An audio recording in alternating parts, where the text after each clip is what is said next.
WesWes Show. All right, welcome everybody back to another Late Returns film review. This is the podcast where we talk about our favorite things back in the days when it comes to movies. I'm sure all you guys relate to having that video membership at the video store that you've not returned any films and you've developed a huge fine. I know you guys can relate to that, but we'll get into it. On today's episode, we're going to talk about the 1994 New Zealand movie Once Were Warriors. 1,000 years ago, the Maoris discovered New Zealand. Our people once were warriors. They were people with pride, people with spirit. Today, they are strangers in that land.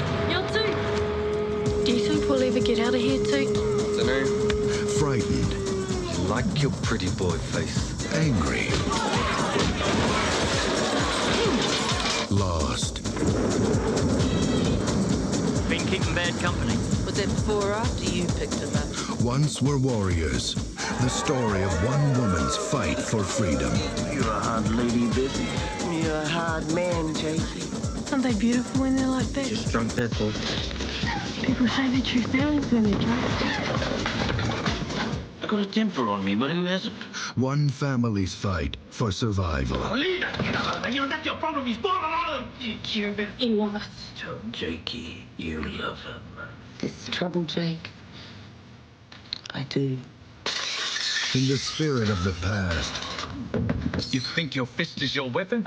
there is power. I have taught you. Your mind will be. Pride. Now, when any more of these drunken parties or your mates coming around? Possibility. You're still a slave, Jake. To your faith. To the drink. I'm a lovable chap. To yourself. Once were warriors. Gonna hurt my babies anymore. A woman's journey home.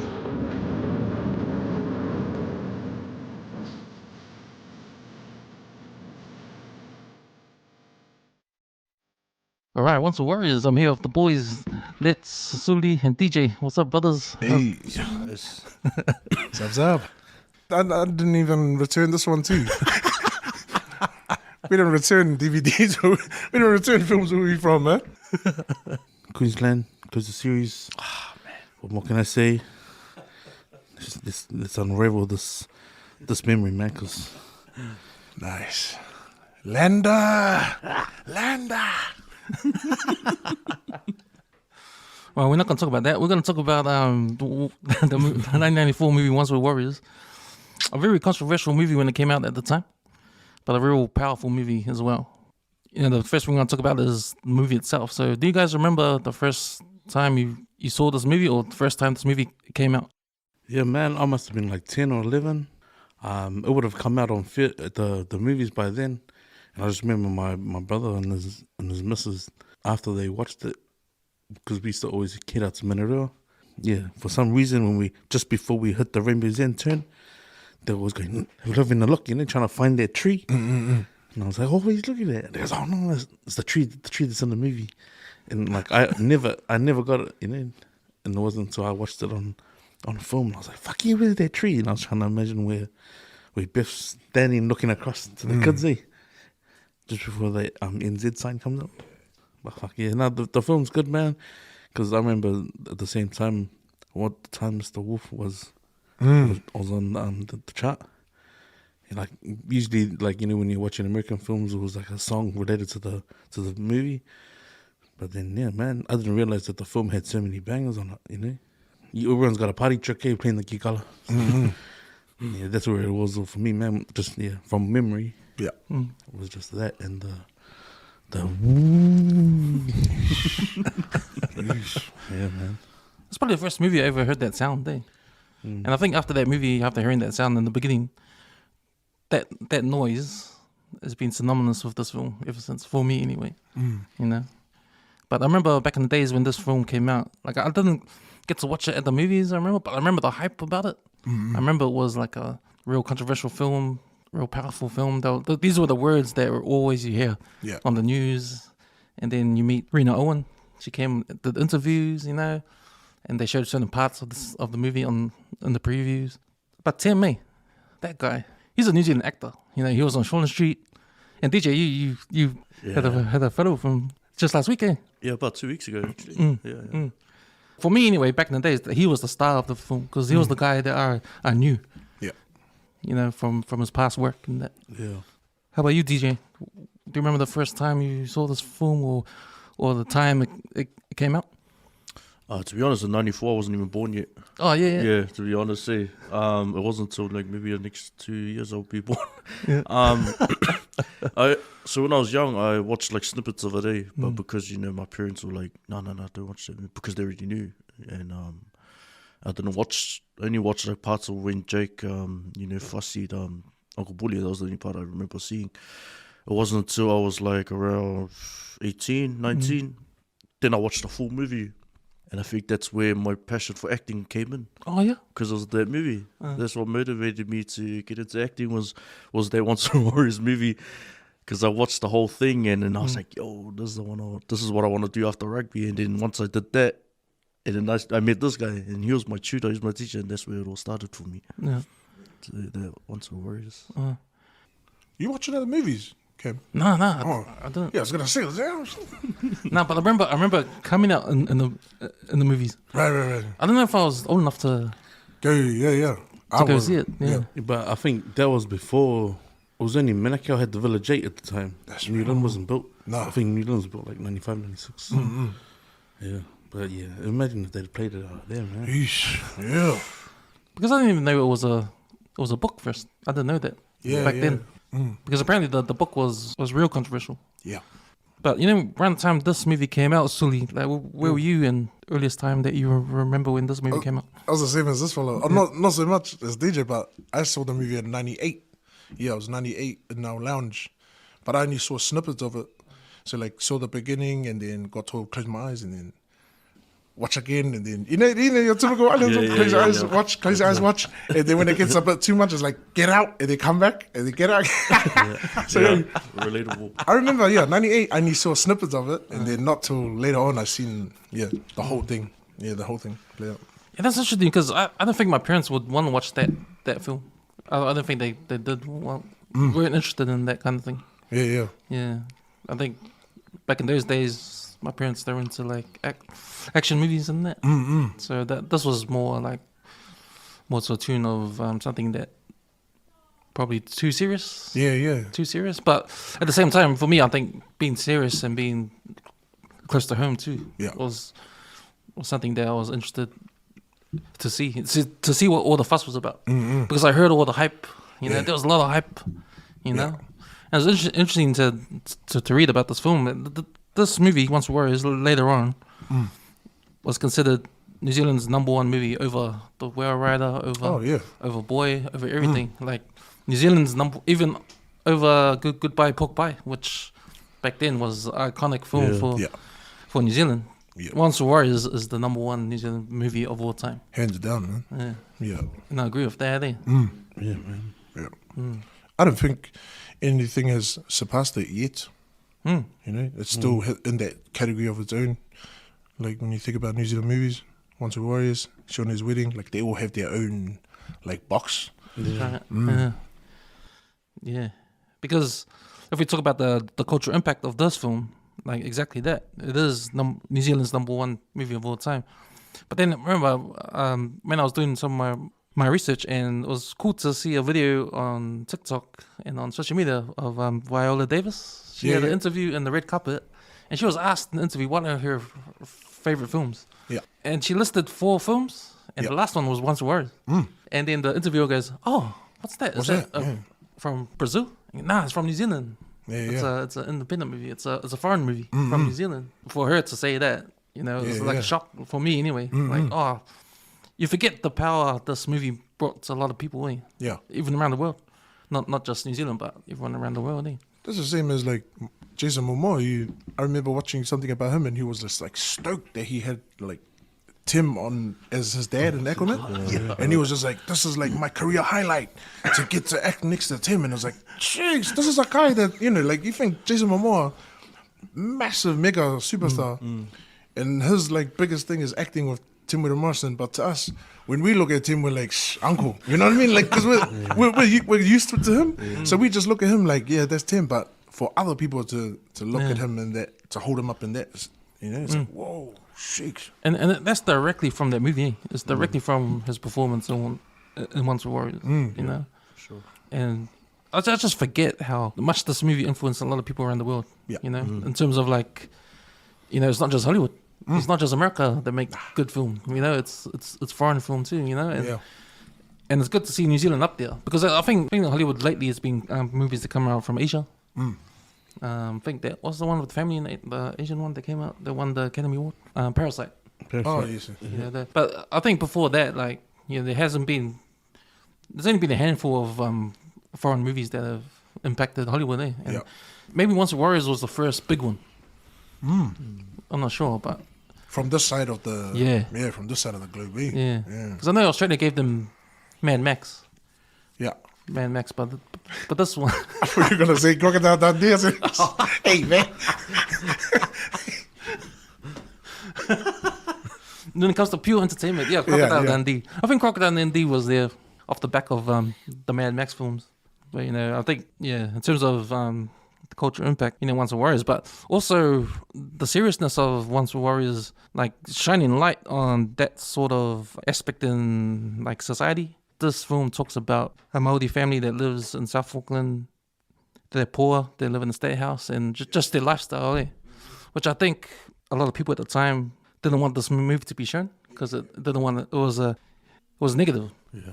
I think it was hard for them to get this movie out in the first place because when Alan Duff read the book, even when he released the book, there was a lot of people going up against this book. Yeah, people just weren't ready for it. That's the thing, people weren't ready for it. And then I think a lot of once it started going international, people were like, not nervous, but they were like, shit, that's what people associate New Zealand with now, you know? So that's why they were like, shit, that can't be it, you know? That's why it's funny, because like now everyone's like, oh, Lord of the Rings and, you know, all the other beautiful work that comes out of New Zealand, but for a lot of OGs, they're just like, nah, man, Once We're Warriors is New Zealand's calling card. Shaunie's Wedding is New Zealand's calling card. Yeah, you know, just thinking about that, do you think Once We're Warriors is New Zealand's version of America's Menace to Society or Boys in the Hood? Like, those movies show what's like for the time that they shot. To live in the hood. Yeah, for the time period that they shot. Yeah, it could be. And is this our vision of that? Because I think it'll be the same sort of thing. If they did Boys in the Hood, then they would have some African American people saying, "Oh man, you can't show that. That's a bad side to our society, like our part in the community." Like, it's the truth. It's what's happening. Yeah. So I think in the same vein, when Once We Were Warriors came out, it was the same sort of thing. Yeah. It's the truth. Yeah. Right. Yeah. Definitely. I think because you would have been too young to remember the soundtrack, but the soundtrack is what put that song like in the homes before you even saw it. Because when it used to come out on the movies, it was only in the theater for like the movie cinema for like about 2 months. Then you didn't see it. It wasn't like how it is now. You see a movie, then it's on Skybox Office. Yeah. Like before that, there was DVDs, you know. But it was like a long wait. It was almost like 6 months before they came out on VHS. Oof. But because you already seen the clips, and like the Once We Were Warriors theme song with the electric guitar, that's all you saw. And then you just saw the ending of those clips was Grace walking down the alleyway, and you saw the haka over the theme song. Yeah, bro. Before it was rolled out, even the trailer was like, man, the trailer's playing the same theme song. Like you just heard it over and over. Yeah. Then when you finally got the time to watch it, then you were like, "Oh fuck, that's the haka scene." So you wouldn't know, because the way they put that movie, the video together, was sort of like a highlight reel of the film. But that's how powerful that highlight and that just that music clip was. Because you never saw the guy who played the guitar. No. You just saw clips of the movie. Yeah. So pretty much anything you see on YouTube now is a highlight. Is pretty much what the theme song and the guitar. Because like, into what you think House Party then, it's exactly what it was in the film. Yeah. When you hear the Party at my house, boys, someone was on the guitar. Everyone's got their clicks. They're just drinking. Yeah. You know. But when you hear the guitar in the film, it's a rock. It's a heavy metal guitar. You know. So it's obviously like a hard stern sound. So when you hear the riffs and you hear the pick, you just go, wow, that's and it's just all the Māori, like the flute, you know, the certain over the top of like certain scenes. That's what makes the film, man. But say you had played like American music over the top of that, wouldn't work. hit the same. Just like the Sione's Wedding, like all the NZ stuff that you heard from Don Reid. That movie would hit different if it was American, but because everything's Kiwi, like, you know, I remember at the time rock wasn't really big, but in the pub scene in New Zealand, the electric guitar, it was the focus. It wasn't the drum kit or the piano. It was the electric guitar. So if you had an uncle who could play the guitar, it was like, can you play the Once We Warriors on? Well, even the hit song, What's the Time? That came on Aotea Countdown but they were, on TV. They were the hardest trending band at the time. So for them to jump on and do a song for the film, bro, that's massive. Yeah. Because they would have only just done all across the world before that. Yeah. And it was Aotea Countdown. And then when it was the pop charts, that's when the movie sort of dropped.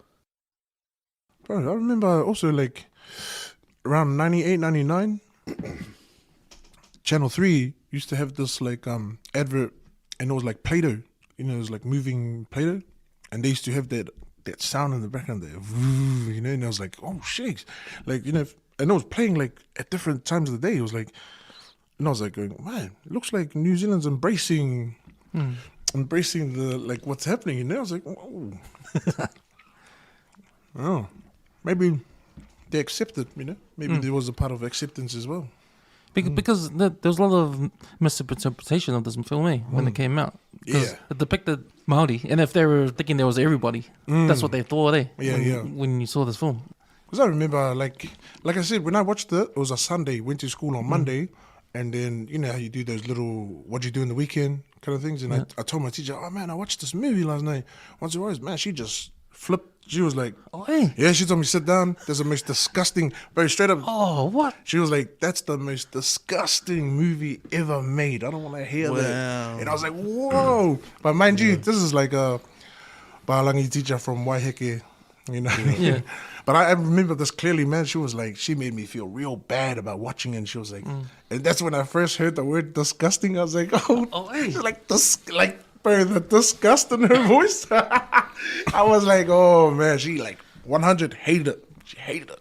But see, hearing that's not the point of this film, Yeah. The point of this film is to show you what is real in certain parts of society. That's it.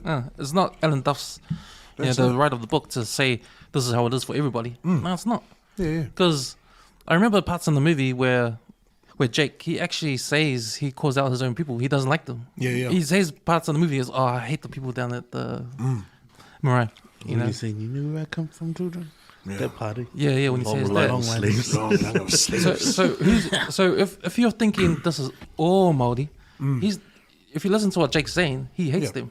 Yeah. He hates He does. You guys are back in the past. And that's the problem, because the past is where you get your roots from, right? Yeah. So if that teacher or whatever that lady was to say that was disgusting, she's not getting the point. Yeah, no. And I think a lot of white people, I think they think that. Yeah. Or they thought when they watched the movie, I knew they were like that. I knew that was a thing. Especially like, and then it's funny because you meet, like, when you go traveling and that, you meet a lot of people and, yo, where you from? New Zealand. Like, yo, Once We Warriors, hey, you know? And like a lot of my cousins from the States, like, they're like, man, New Zealand's a rough place, man. That's gangster, you know. But these guys are living in like Inglewood and, you know, dangerous places in America. But they're like referencing that Once We Warriors is that New Zealand's dangerous. It's like, oh, not every day, mate. not all the time. Not 24 hours. It's like everywhere. But it's everywhere. It's everywhere. That's it. In different countries, you've got that part of society that's like that. You know, it's everywhere. There's a hood everywhere. Yeah, there's a hood everywhere. And like people like that lady that told you it was disgusting. It's those people that need to know that you can't throw those things under the rug, man. You can't. That's in the back door. But even if you Like- dig into it deeper, man, like if she said that to you, like say my daughter went to school, she's like, what? Netflix has got on there as R18. Hey. Yeah. But when it came out, it was R13.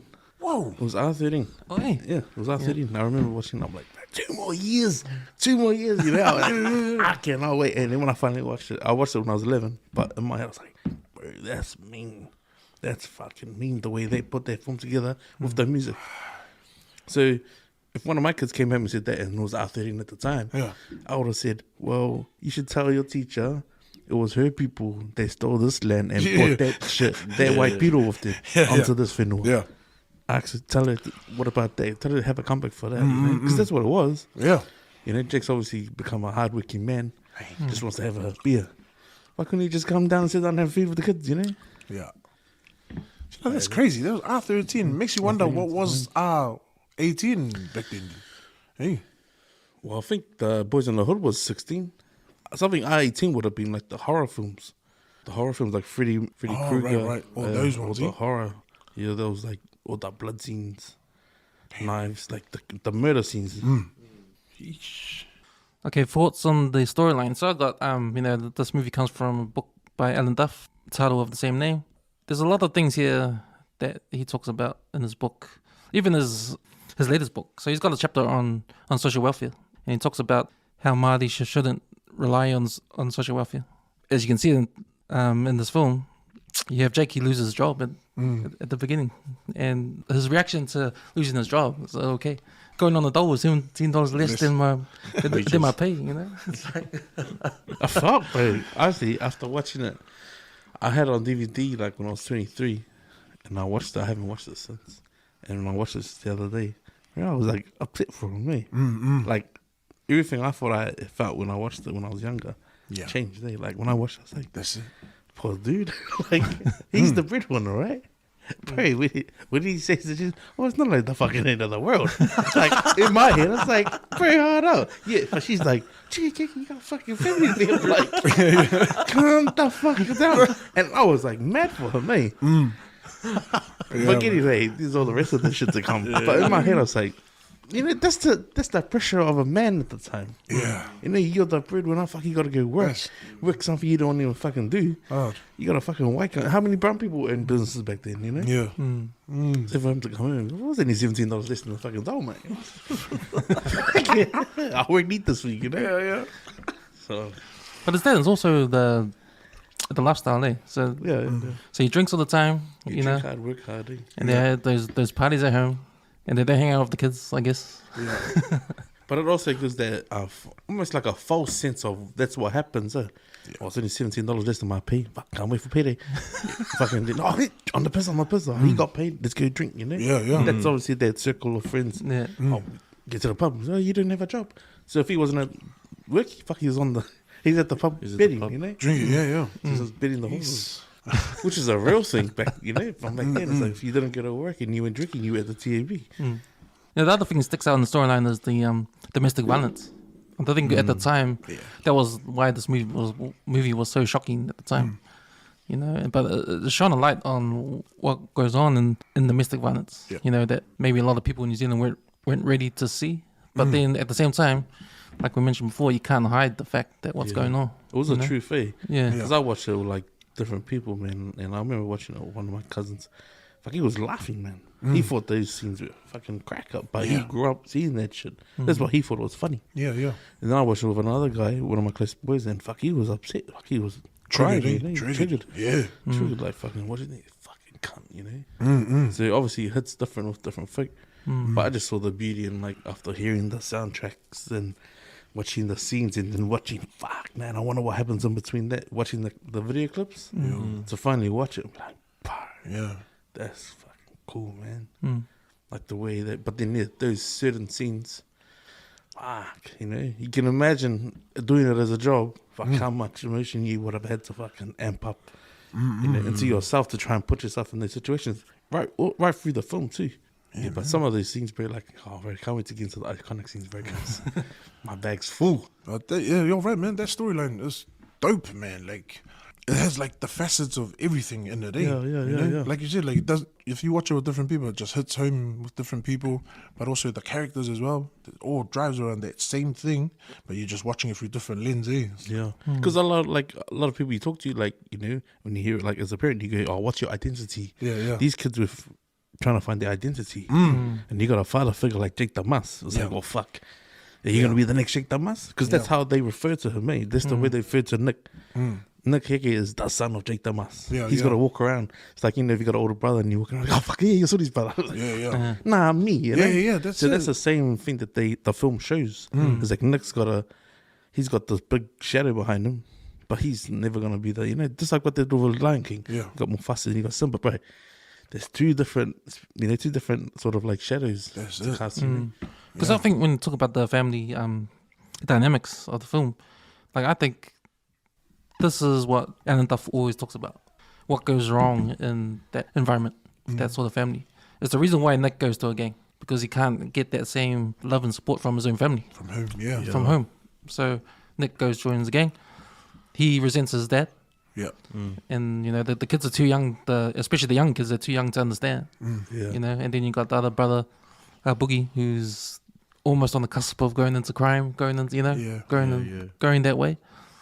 And then you've got Grace, who's innocent. She's the most innocent one.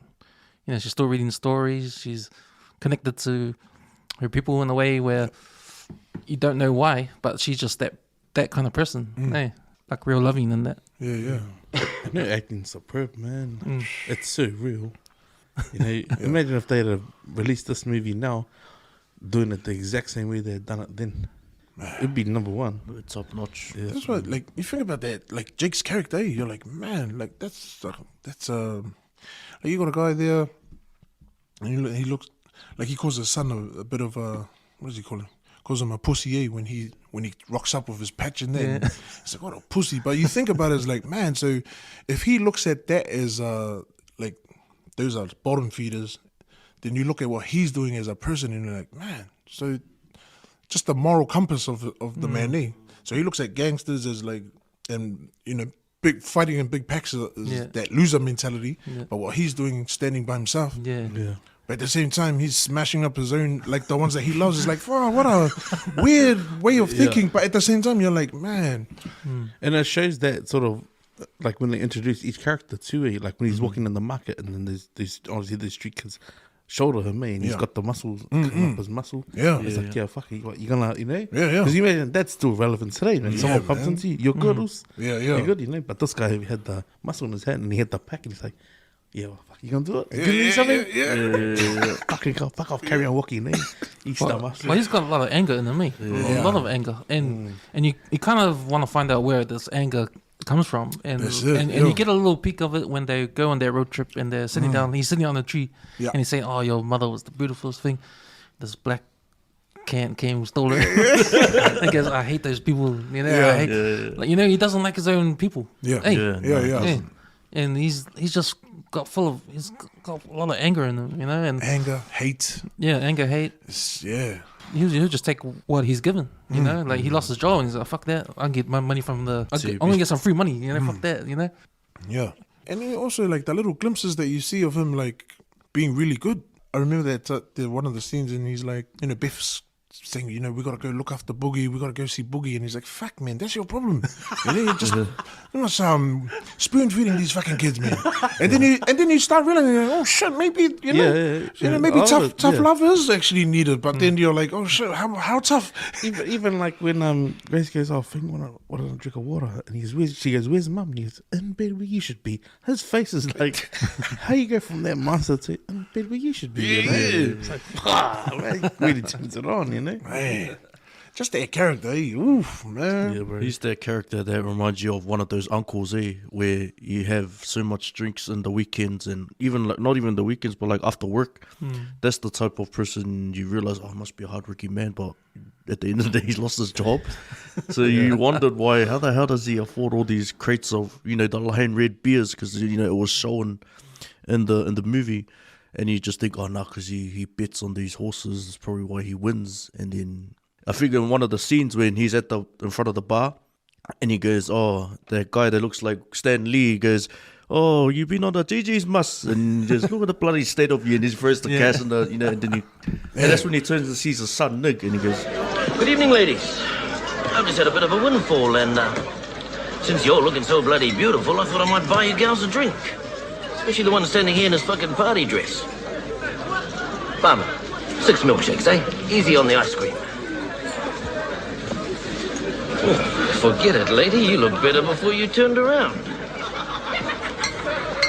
Fuck, boy, you're too much. You want to be like your man, eh? Learn how to stand on your own 2 feet.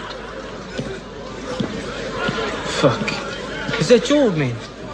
Piss off. I don't have an old man. That one thing, as soon as Nick turns around and you see all the tats on his eyes, not on his eyes, but on the side of his face, and then you can tell, because I've always wanted to see them interact, like Jake and Nick, but I wanted more scenes with them. So just to see that side, it's just like, man, like I've always wondered what would happen if there was more scenes with them two, like maybe in the house or somewhere. It was always just a passing by. Yeah. No, exactly. Like in the beginning, it's showing that it predicts the neglect thing. Yeah. Like my old man was never around because he was always at work. He was always. So I had to raise myself, and then he came home, or like when he was growing up, he obviously heard the lifestyle of the house parties and all that shit. Because even when he's helping Grace clean up, and he's like he's going through, rattling through all the couches and that, and all the rubbish. And she's like, "What you gonna go?" And he goes, "Oh, who the prick's making over this time?" And he was like, "Fuck," And he knew straight away because he obviously knows his old man is like real abusive and aggressive. So when you look at that story, it's like Nick cares about his family. Like he loves his mom and his siblings. He just hates his old man. He hates Jake. And that's common, man. That's common. But everyone that I knew watches that film and has that resentment to the old man for being a certain way. That's common, man. It's one of the things Alan Duff thinks. Like he believes like a lot of reasons why males go join gangs is because of their life at home. It's not 100%. Yeah. Like they've got a dad that's like that. And, that kind of thing. It's their sense of belonging, eh? Yeah, sense of belonging, all that. But, it's funny you mentioned that scene when he's at the bar because I didn't know until when I watched it for the podcast that I thought that Jake didn't recognize his son. Like, that's what I thought all this time. Yeah. Like, but then when I saw it again, I think he does know because he said, "Oh, you should be like your own man, stand on your own 2 feet." So that's when I realized, he did know it was him. Yeah, it was funny because when he turns around and he shows her, how he's got those scars on his face, and he goes, "Oh, forget it, lady, you look better before you turn around." And then he just grabs his beers and he goes, "Fuck, you're too much. Like, you want to be like your old man, you got to learn how to blah blah blah, stand on your own 2 feet." And that's the line when I thought he didn't recognize him. He did recognize him. Yeah, he finally did. Pub, you think about the pub, that was Jake's pub. It was his pub. That was everything that went down is his pub. So he saw them walk in. I think the camera where they did when they showed the tour patch, because that's tour. I mean, obviously Warrior, right? But because it's got tour Aotearoa, Jake's obviously wearing it's like a trend that never goes out. He's wearing the jeans, the boots, singlet, and he's wearing like the checkered, the swan dry. But that sort of off was like, bro, that's a New Zealand. That's the way New Zealand old men dress. Up. So for that film to go from the patch, then walking in, and then him at the bar, it's like, fuck, look at this video, that's obviously what Jake's thinking. Might be, Give you one slap and go sleep, sit down. But when in the beginning of that scene, prior to Nick walking into the bar, if you didn't realize, the guy that got thrown out by security in the bar. Yeah, he's the guy that got thrown out in the house. And then there's Nick and his boys walking in, and then he helps him up. That's the same guy that Jake threw out in the house, out of the house. Yeah. So when Nick was approaching that bar, the Royal Tavern, I was like, oh, this is where he's gonna see his dad or something, or maybe have an eye to eye, be like, what are you doing here? Blah blah blah. And then once they did have a confrontation, I was like, that's what I wanted to see, but I wanted more because it was less. And sometimes there's a saying, what's less is more, and you wanted more, but the only more you got was towards the end, and I was like, But that's got to be, that's what I wanted. Because as far as the storyline is concerned, this movie's only an hour 40 minutes. And that would be considered short for a full-length movie, Like, the movie's about 2 hours or after over 2 hours, but for hour 40 and the impact that it has, that tells me it covers so much in that 1 hour 40. And that's why it's powerful. It seems to me like it's a simple story. Yeah. And you start off with this family. You're introduced to Jake and what he's doing to the family, where his two sons go, because the sons actually leave their household. One goes down the line to the school, and one goes to the gang. And then the daughter commits suicide, and the reasons why. But then it's a story about Beth, how she survives, and how at the end she like says that that's enough, I'm out. So it's an interesting storyline that it does all this in an hour and 40 minutes the reason why it's powerful because it just hits everything. There's no time wasted, eh? There's no scene wasted in this film. No. You know, it's Straight to the point. Straight to the point, innit? Straight in, yeah. So maybe we wanting some interaction with Jake and Because and I've Nick. always wanted to know what would happen, like the interactions, like you know how with Biff and Jake, how they go off at each other. I've always wondered if Nick would step in, like somehow if they ever argued. I've always wondered if Nick stepped in. Yeah. Well, it was just that one other scene where they pull up in the car. You know, they got the holder and they pull up into the gang, you know, headquarters, and he's like, Want to come visit your brother, son? Nah, got something else on. Come on, son. It's family. What, too fucking busy to visit your own brother, boy? Rather be with a pack of wankers.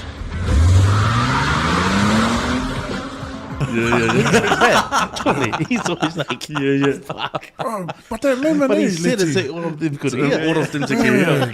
So to have, to be Jake the Muss, those gangs obviously fed him because even when they jump him in, fucking. Like you know, the guy who plays Dr. Kahu Shortland, like he's the face of the poster, right? But even him, like just sitting there talking to me, looking at him, like eyeing him up. Oh, nigga, eh?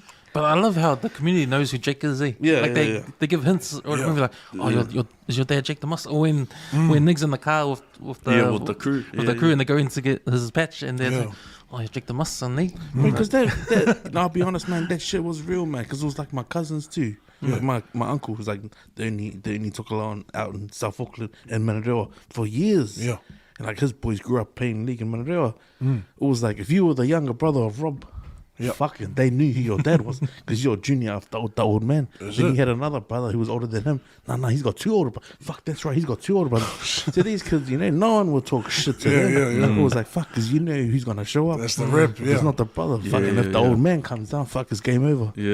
But that was the mentality, man. And that's, you know, like I've even been to Australia. Fucking, because where you from? Are you got any family out in Manador? Hey, straight away, he dropped those boys' names. Oh shit, is that your uncle? Is that It's like, fuck, what the fuck did he do? Like, you know, so when you saw that in the film, it's like, bro, that shit. Because Jake the Muss, he's that guy. Eh? He's that guy. He's the boogeyman. He's the hood boogeyman. He's the hood boogeyman. He's the hood. Straight up. And it's referenced a lot too, like from not just from gang members and stuff, but other people's like, oh, son of Jake the Muss. They already knew straight away. It's like, oh, this guy's done. He's probably fussied everyone around the community to be known as the guy as Jake the Muss. Oh had to be, had to. Well, one thing I kind of buzz out is like the gentleman side of yeah. When he threw that guy out of the house for being rude in front of the girls, and I was like, what the heck? Okay, you know, all right then. But like he's got like a weird moral of like compass moral, but he's like respectful, super respectful to women. Like the heckler that was screaming out while that girl was singing, you know, he's like, that's not cool.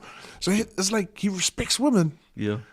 But at the same time, say Jake, man, make your mind up, man. Yeah. And it's funny because you know when they're in the bar and there's Uncle Bully and then there's the other guy and there's two ladies next to Uncle Bully goes, if I wanted a drink of ladies, I'll drink at the bloody lounge bar. Eh?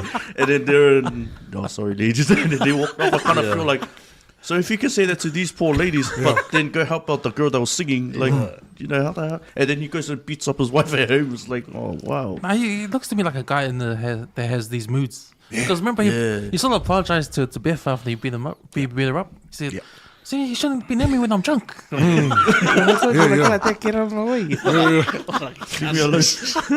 You shouldn't. Man, it's like, come on, Mike. Okay, how about the supporting actors around? So for me, one of the best actors there is Cliff Curtis, and I remember back then I didn't even know who he was. Right. Because that was one of his first kind of things before he became famous. Yeah. Because that's another thing this movie did. It helped the careers of a lot of these actors. Huh? Yeah, man. Oh man, it has to be Rena Owen, bro. Like to be cast behind that shadow in the film of Jake, his wife. Yeah. Well, obviously you knew further down when they tried to go see Boogie, like, oh fuck, you know, who was she? She must have been the pride of the crew for her to go and leave with this bonga. Like, you know. And he obviously was like, no, fuck, you know, this lady over here. But even like the way he talks back to her, you know, like when they're trying to get into an argument, like the thing that threw me off like watching it again was like how 0 to 100 Biff was. Yeah. And then it's like, bro, he obviously made it clear because she is lippy, eh? Like she didn't know when to like just leave it and walk away. Yeah. She was like, "Nah, fuck that, fuck you, I'm not coming." She still wants straight, like, I wonder why he's like fussy, right? Like take away all the alcohol scenes and the way she responds to him, bro, you'd be like, damn, but this shit will drive you crazy, eh? She's not calm, man, and in majority of the scenes with her interactions with Jake, it's always like out of the blue. It's like going like you said 0 to 100. It was, and it's like and you wonder why Jake always bloody bockies you in the room and the everywhere in the house, man. When it comes to Cliff credits, I'm just looking up his filmography. So after Once Warriors, man, he's done heaps, man. Yeah, he's done heaps. Training Day. That was probably his. He always plays the foreign American, eh? Like he's played the Mexican American. He's played in the Middle East, eh? Middle Eastern guy. He was in Three Kings, Bringing Up the Dead, Insider. I remember seeing him on Blow. Yeah, he was Escobar. Yeah, I remember seeing him on Blow, and I was like, "Hey, rewind it!" Oh, yeah, man. Oh, man. Sunshine, Fracture. Yeah. He's been in a lot, man. He's been in a lot. He was in Avatar. Yeah. Yep. He was in that movie with The Rock, with the Hobbs and Shaw. Oh, yes. Yeah. I always forget that he was on there. Like, TNA. Yeah, with Hobbs and Shaw, the Fast and Furious. Yeah, they're on the beach. Yeah. The brother, right? Yeah. And then I always forget he was on it too. And then him. Have you seen the other movie, The Meg? The shark one? He was in that one. He was in that one too, with Jason Statham. Yeah, that's it. Yeah. The English actor. Yeah, he's been a lot, that guy. The director, Lee Tamahori, he got famous after this film. Yeah, he went to Hollywood, actually. He did a James Bond movie, Die Another Day. Sign him out. Yeah, man. Because they put out the reunion show, that we films it and records it. Because he's in film TV. He's the director now, yeah. Well, he actually helped, He's on the... Because even like the two ladies where Jake goes, the lounge bar, you know, and they walk away. One of those is she's a producer too. Yeah. So that was he obviously had a budget. They were just trying to double up on, you know, certain characters. But the way they're talking about it in the film, because they got actual footage of him, you know, and he's like saying, okay, you just need to do one more scene after this. And bro, the way Rena Owen says it, it's like, man, it's a lot just to try and do some of those scenes at the table. Then he wants us to film something else. But he obviously would have known, like, okay, if you carry that energy across, that's going to project that scene real good. Because there was scenes where I thought, like, man, that would have been different if she had just changed her tone. Yeah. But then to hear her talk about it, I was like, yeah, fuck, if you go from getting raped and getting hiding, then you got to film something calm at the table. And like they go sit on Jake's lap. I was like, bro, emotionally that would have been like real tough. Yeah. You know? Yeah. Especially when he calls it, fuck, go clean yourself up. You fucking Then you gotta go, can we have some money I'll put that money away from us. It's like, shit. So her emotions would have been like. Even more shocking is when Mavis, she comes in to see Beth in the morning. Oh, yeah. And she acts like it's just normal. Cheer, girl, started without me. Jeez, woman. Is that the result of one hell of an orgasm or what? What the hell happened? Same old story. Never learned to keep my mouth shut. Help yourself to a beer. Nah, what the hell? Surprised there's any left. Well, you know the rules, Gil. Keep your mouth shut and your legs open. Like she doesn't go, oh my gosh. But that line is the way. Like, you're right. Just fully be like, oh, yeah, give me a beer. Give me a beer, you know. Is that the sign of an orgasm? Fuck. Is this the what? Sign of an orgasm? Yeah. She just jokes. She jokes, but you know, that's just saying how normal it is. And that's probably why these white people, when they watch the film, they're like shocked. That's disgusting because it's normal. Well, yeah. Well, it's normal. Yeah. It is. But also, that was a time of like what happens in your household, you know? You know, you just look after your own kind of thing. Yeah. You know, it was like, man, that really highlighted the times, that they were in. You go, oh, yeah, yeah, right? Because like all the neighbors, what I heard, right? Oh, yeah, man. Someone drops a glass inside your house and then like, fuck, what are you doing? Next minute you see the Maldives turn going across the road. That's it, yeah. Doug, Paul, and John, and they're like, and then the boys like, fucking leave it. Fred's got it. Yeah. Hey. Before the cops come, I know. because they know, fuck up, they ain't gonna knock on their door. But in this film, that shit's happening. Bro, the state houses, there's pretty much a brick wall that separates the two houses. Like, fuck, you think that no one's gonna get ring the cops? Nah, the cops aren't welcome around here. Either cops are not welcome here, or you look after your own, or just mind your own business. You're the king of your fale. That's it. Yeah, leave it as it is. Okay, boys, let's get into these categories. Okay, the first one, the most iconic scenes. So the first one I got was the one everyone always goes to when Beth gets beaten up. Sure. Agree. Oh, not at all, mate. Not at all, mate. Doesn't even hurt, mate. That's one of the iconic scenes. Oh, one of yours? Yeah. When she gets beaten up. Hey, cook us some eggs, eh, Beth? Oh, it's a bacon. Fuck off! What the fuck's going on? I asked for some eggs, bro. Cook the men some eggs.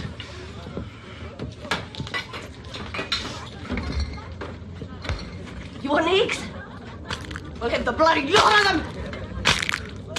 It's okay, man. Cook the man some fucking eggs. Do it yourself, Jake! Got the fucking slave around here, Jake! I remember when I first saw it, it looked real. Was it when he goes, It looked real. Especially when Beth, can you cook us some eggs? That bit. Yeah. That part. Yeah. Throwing the eggs Yeah. down. He hits her on the side twice, and then throws her against the wall. She swears at him. He comes up and gives her 1-2. Yeah. And everybody's leaving the party. You know? And man, I remember just watching that for the first time ever. I was thinking, holy shit! Like, I never seen a man do that to a woman. I've never grown up in that. Yeah. You know, I've never seen it. But yeah, man, that was pretty harsh. Yep. But those harsh, but I didn't put it as one of the iconic scenes for me. Yeah. Bar scene where he Pocky, the guy who changed the music. Gee, where did those muscles from, bro? You been lifting those weights on? What, you done lag, am I right? You wanna fuck with me?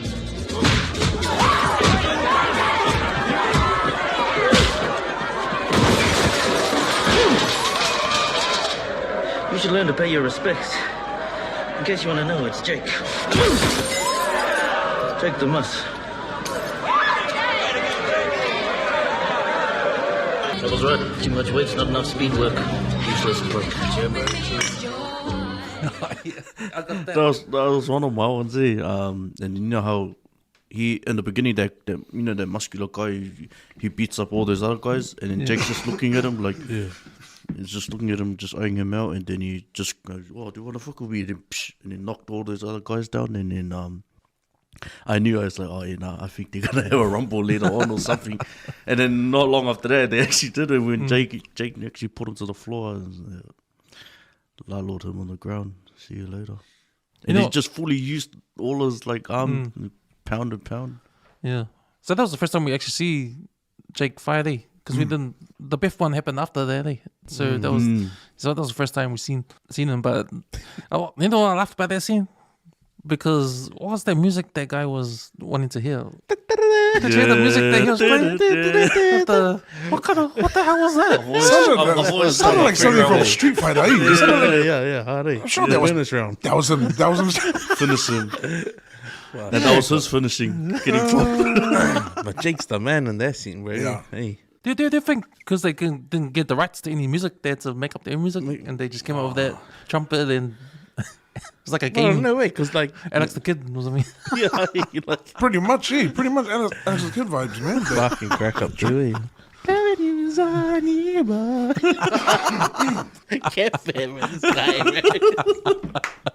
And he goes, I was right. No, too much weight, not enough speed work. Cheer, fucking crack up. It's just that's the thing about the film, mate. Anywhere you go and you know the guys that watched it, you can just reference anything from the film, bro. People got you. You can carry on the dialogue, bro. It's just crack. The one-liners in that movie, this movie, bro, gold, man. Gold, man. Yeah, man. So I had that. Another scene I got is Nick joining the gang, so he gets initiated. So it's the time when he's in the car and he's getting initiated with everyone. Yeah, I had that as mine too. Yeah, when they're in the car, the Chevy is overtaking the police car. Yeah. And then it goes to it zooms in on the horo ornament, and it's that carving with the hair. And you hear the humming of the engine like that comes around. Then that's when he goes to the... Nick Hick, eh? Son of Jake Damas. You a bit of a chip off the old block, boy? I'm nothing like him. Yeah, we'll see. So today's the day, boy. Judgment Day. How bad you want it? Then here, boy. I want a patch. Hear that, brothers? He wants a patch. He'll have to get through me first. Do right with the women, boy? I'll do all right. Must be a flashy smile, eh? Value your teeth. You like your pretty boy face. Call him Michael Jackson. Said we'll rearrange it for free. You think about that, boy, before you think about any patch.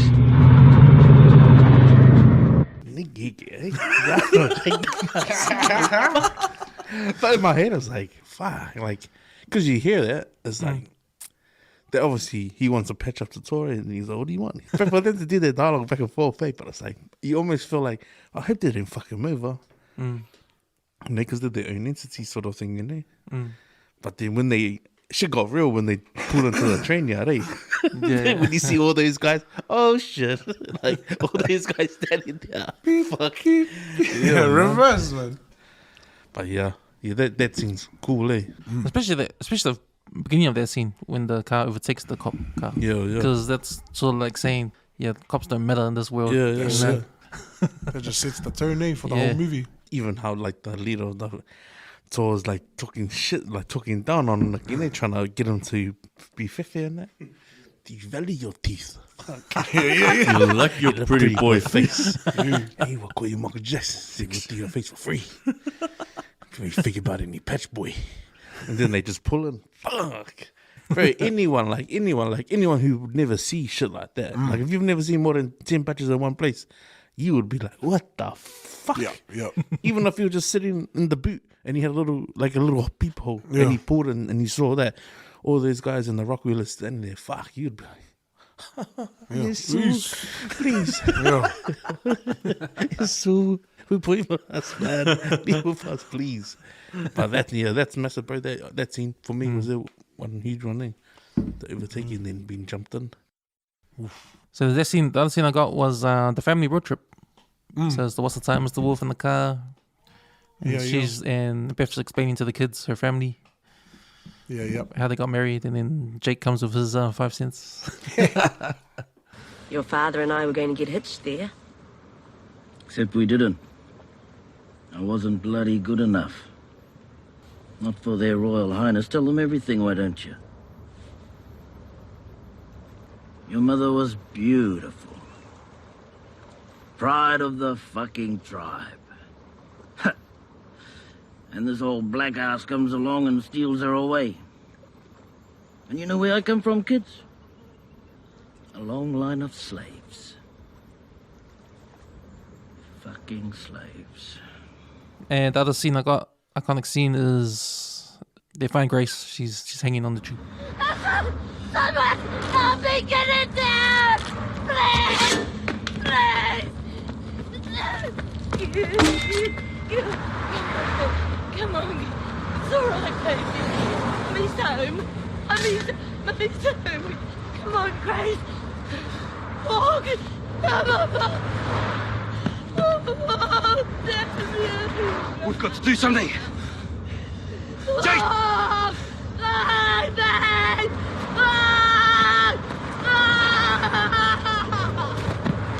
I'll get help.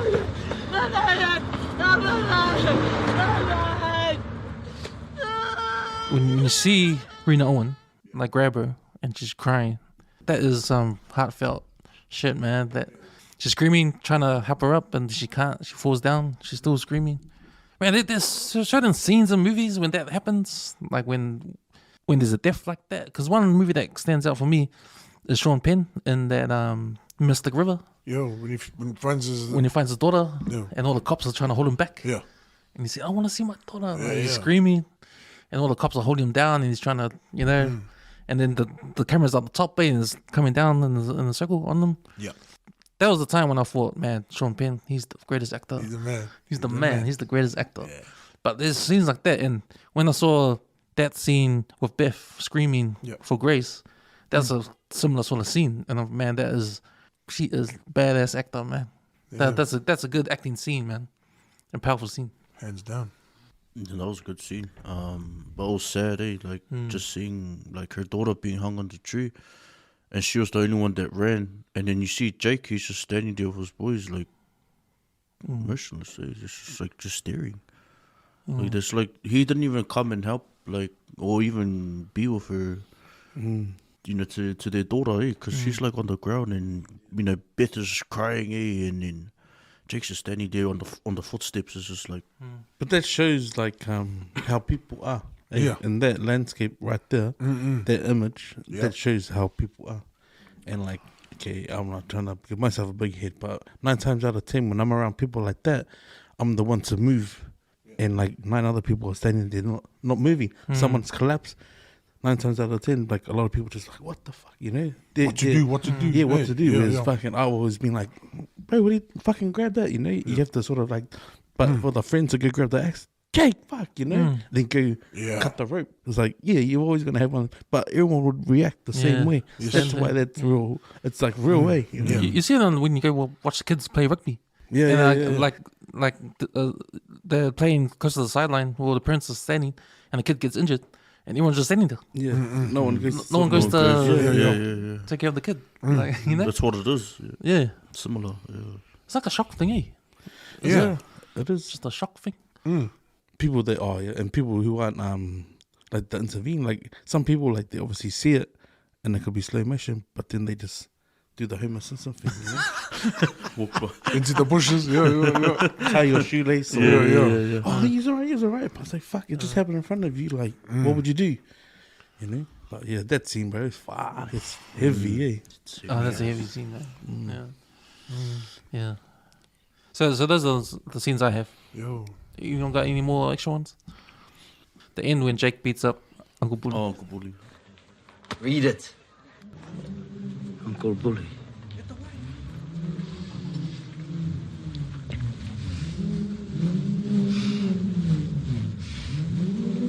Fucking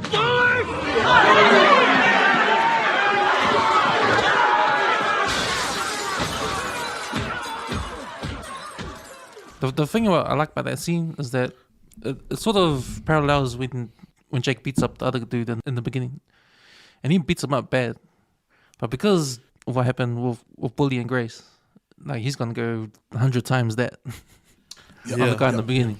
Yeah, and you see it. He actually breaks the bottle and stabs him. Yeah. He steps on his balls. Yeah. He stabs him in his balls too. He stabs him and stabs him in the chest, and everyone's holding him back. That's like your end scene, like your payback scene, like the payback thing. It's powerful because what Beth does, she knows it's gonna happen, and she just leaves it. Yeah, because that's what you're all about. Like it's not, that's what you're all about. Yeah, it's not my life anymore. I'm taking care of my kids. Yeah, because you're not doing it. And she's strong enough at the end to have that talk with him. And man, that's a powerful scene when she tells him, our people once were warriors. I found something better, Jake. And I'm going to make damn sure my kids have it all. From now on, I make the decisions for my family. Fuck off, then. You'll get nothing from me. You've got nothing I want. Our people once were warriors. But not like you, Jake. They were people with mana, pride, people with spirit. If my spirit can survive living with you for 18 years, then I can survive anything. Maybe you taught me that. And for me, hearing that, like, that's powerful because you think he's a warrior because he's strong. He's beating people up. He's the man of his area. But to go even deeper, it's not.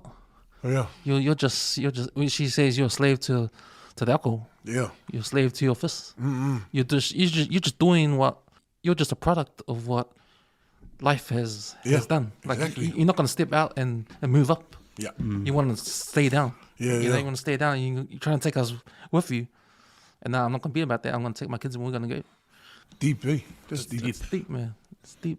Yeah, I think that scene and the reaction to that scene with Beth when she says outside, I think it just sums up the message of the whole film, I think. Yeah. And I think that's why people get this movie wrong, because they look at the violence, they look at the they look at how they are, and they think, oh yeah, that's everybody. The message at the end is not what you've seen is wrong. It's actually wrong. I thought when she delivers that speech, I just thought like, oh bro, that's that high and mighty, like the way he said, oh see, there you go, like even when he goes, look at you, fucking sitting there like fucking lady muck. That's where Jake got that mentality from her talking like that, go from 0 to 100 and talking, trying to give him advice on that. But it probably wasn't that scene, like, but it's what Jake says afterwards, because it's obviously like, fuck yeah, say something. Then he's like, no, fuck off then. When he does that. I don't know how many times I've played out that scene where my boys go, I'll be back. And you fuck off, you won't be back. Yeah. Fuck you on your warrior shit. You warrior shit. You think about you and your fucking sperm? It's like, he just went out, man. Yeah. But it would have been the reaction to that. Well, that's my idea. Look at this guy. He's got served there. But even like before that scene, like I had as one of my scenes was just how they walked into the pub. Biff and Nick. They walk in. Biff! Boy, the lady a seat. You fucking animal. What the fuck? Women and children, eh? You fucking coward. You just control your mister there, mate. Who the fuck you think you are coming in here mouthing off at my mate? Get the fucking hell out of here before I kick your bloody head in. It's always your answer, eh, Jake? Violence. It's bad enough that you did it here. But you brought it home with you and I damn well let you. What the fuck are you on about now? It was violence that killed my Grace. She didn't have an ounce of violence in her, Jake. But we made damn sure it was all around her. She killed herself. You bloody bastard. It was your bloody mate who handed her the rope. Yeah, I don't have a clue what you're on about, eh? Fucking child. Shut up, Nick. You animal. You raped a 13-year-old girl. And sat here drinking with her father while the rest of us buried her. She's off her fucking head, man. Sneaking around my house and laying your dirty, filthy fucking hands on my baby! My Grace! Hey, you're not on the fucking Mariah now, eh? So don't come in here accusing my mates of shit! Hey, come on, man. Look, no one's thinking straight. We're family, right? Biff, sit down. Have a drink. And I'll drink with you, fucking animal! When that beer goes passed across the table and then Biff does the 0 to 100 and bro, you just see the anticipation, eh? Like, it's like, fuck, it's obviously hyping it up, eh? Just, you fucking coward, eh? Yeah. Fucking come and drink with her old man while we fucking buried her in the cemetery. And then he does the fuck, here you go again. It's like, fuck, who the fuck you think you are coming in here? You're not on the fucking Mariah. Bro, like that. And then fucking just before he goes, hey, we're family here, and then passes the beer across. That scene, like, to me, it was like, bro, it meant so much, because it was like, yeah, he's got his patch now. Nick's got his patch now. But as the beer's being passed and fucking, he goes to hit her, right? Then he goes, fucking, that's the first time you see Nick, like, stand up and go, fuck. And then read it. Yeah. When you hear the bull roar come in then, you know what's up, eh? But all that plays up before, I feel like, fuck, that's done brilliantly, man. Like, that timing couldn't have been off. Like, say the beer didn't get passed across, and it was just straight to that before the bull. It was the passing of the beer. She hit the beer off, eh? Yeah, because that's what it was. It was like, like, I sort of feel like, bro, that's the passing of the fucking torch, because, bro, Jake's obviously fucked off. He didn't even come buried Nick's sister. Fuck, he didn't read it, Especially because before the hanging scene, when she comes home and she, he look what you done. Hey, where the fuck are you been? Get your fucking ass over here. That scene, is from the book. So when he rips the book, chucks it at her, and that's the same guy. Hey, fuck, leave her. She's just a kid. She's the kid. Then she goes and hangs herself. It's the friend who cuts her down, but it's the same friend at the pub who goes, hey, sit down, have a drink. So all of that, the way that's connected is fuck, bro. Crazy. They've done that really smart, really good. So I thought, bro, that's iconic, bro. Like, to me, that scene. That's what you call sticking with character. Eh? Yeah, a guy like that. Eh? Being playwrights, you guys know, with character, like they got to be true all the time throughout the thing. Eh? Yeah, pretty much. So man. he's that kind of guy that's helpful. Yeah, I guess. Right. But he set the bar up too with that. Yeah. Like he acts all innocent and then, Biff, sit down, have a drink. And have a drink of this fucking animal. And then that's when I mentioned before about the confrontation of Nig and Jake, that right there, I was like, yeah, that's it, bro. Let them go at it, man. Yeah. This is where it is. But it didn't happen. But just, you know, you could feel Nick's breathing now. In that scene when he's like, fuck. He's taking a deep breath and fuck, you see the bit on his face. Like, see if I go a little bit. All those No times, no matter what language it was, you just knew, like, fuck. Jeez, if I look at my man, this shit that. You think I'm the fucking malay now, eh? Nah, man. That's what You think I'm the fucking malay? Hold on, now, eh? Get there. It would have hit the same. Anyone else got any iconic scenes? Oh, I had one, but it was a short one. It was a short one. Yeah. It was with characters Bennett.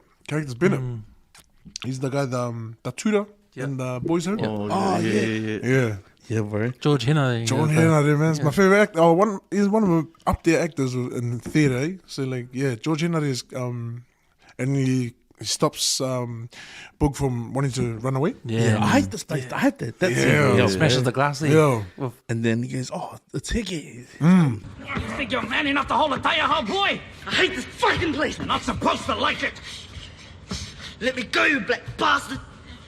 We are the same color, boy.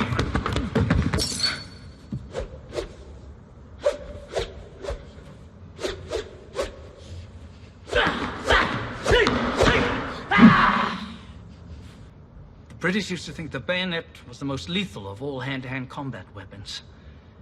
Till they came across our warriors, who fought with the taya. You think your fist is your weapon?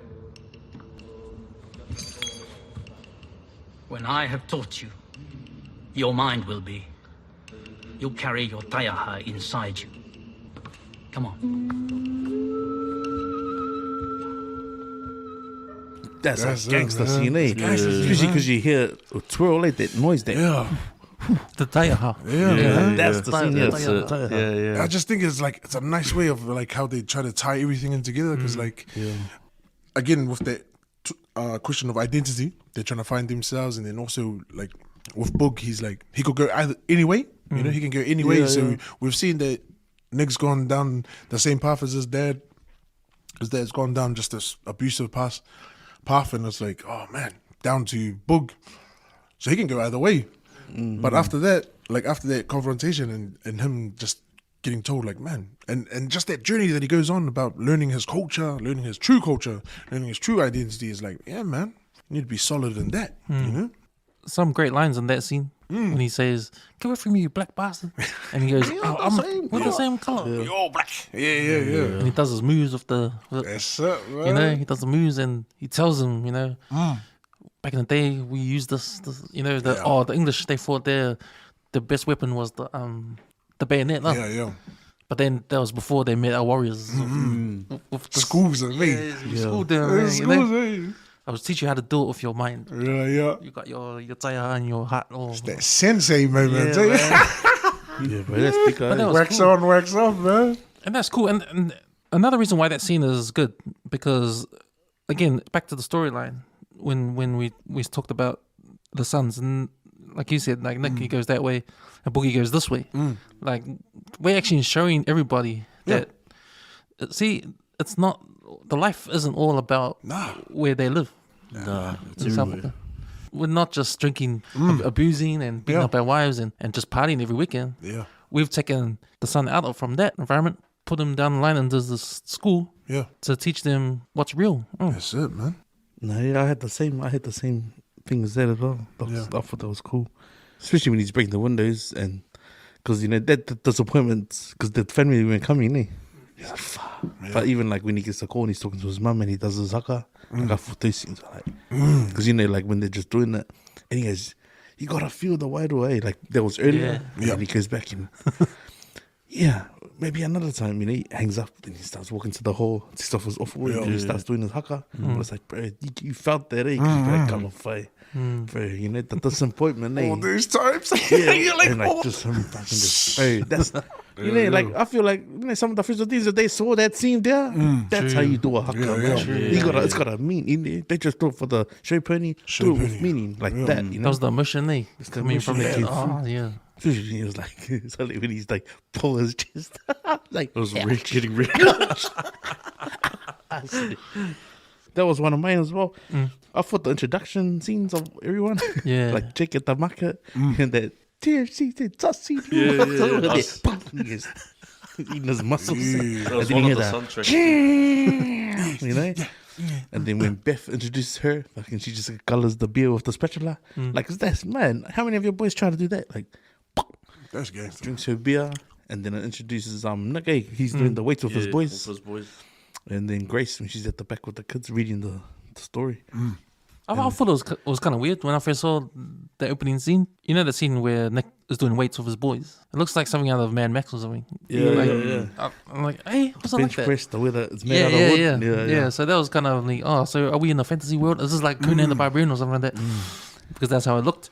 But then, even when the first scene, when the camera's in the country, The billboard. you think it's real way. It plays the theme song and it zooms in on the picture of the billboard. Yeah, and then it comes moves out, and you hear the cars on the motorway. And then there's that alleyway, like a alleyway right next to the motorway, and people are doing stuff around there. It's like a footpath. Eh? Yeah. Is that real? Is that a real? Or did they make it that's for... across. No, that's across from the where the house is supposed to be. But are there people there situated? now? Were there people there hanging out? Like, it looked like it was just like a like a made up sort of like people like a chilling. normal footpath, like where everyone just goes right next to the motorway. And we see Beth pushing her shopping through the alleyway, and she stops and sees the kids outside the house there. Because it was the first parts of the film, I thought that it's gonna be a world. They've created this world. Yeah. That's not really South Auckland. They've just, I don't know. Did you guys think the same thing? I felt it, man. I felt we were in South Auckland. Yeah. It's the stay houses for me. Yeah. 2-story stay houses attached. No, it's pretty much. There's no gaps in between the houses. It's like if you saw the gaps, it's like, there's the suburbs over there. That's stay housing. That's what I got from it straight away. It's like, because you know how many stay houses? Because being out West Auckland is like you don't see those 2-story houses. You know that's Otara. That has to be south. I think that's more based in Otara, Otahu. You know that you know how we said the Royal Tavern. If you've been to Otahu, do you know the Toby's and that the gas station? There was a video I come across TikTok where it shows what it used to be, and apparently that's where they shot the film, the bar scenes. Yeah, that's It was behind there. DB. It's across from DB. And I didn't know that, and I was buzzing. I was like, man, I was just filling up my car there. I was like, bro, I see this is where they did the ones on the corner. on the corner. Just off the main road, and I was like, that's mean. But I didn't know. I've always wondered whereabouts was that location there. Because I just assumed it was somewhere in Otara or Manukau for that matter. But no, it was actually, that was the location where it was. But it's all changed. Apart from the opening scenes and, like them getting picked up, or Boogie getting picked up, and when Grace, when she takes off and she comes home and Bully goes, give us a kiss, like that scene. Like, because it's like, fuck, this cunt. But you weren't ready for the army of Alea that came after that. Yeah. Then he backtracks, Yeah. He goes, don't worry about it. Don't worry about it. Like, fuck him. Especially because, like, a couple of minutes later, when Beth runs in through the door, where is she? And then she's outside. And like, fuck, like, you wouldn't have thought if you watched that from halfway, like, if say you missed the rape scene and then you saw that happen, would you be able to connect that to that scene? Because she obviously didn't want to.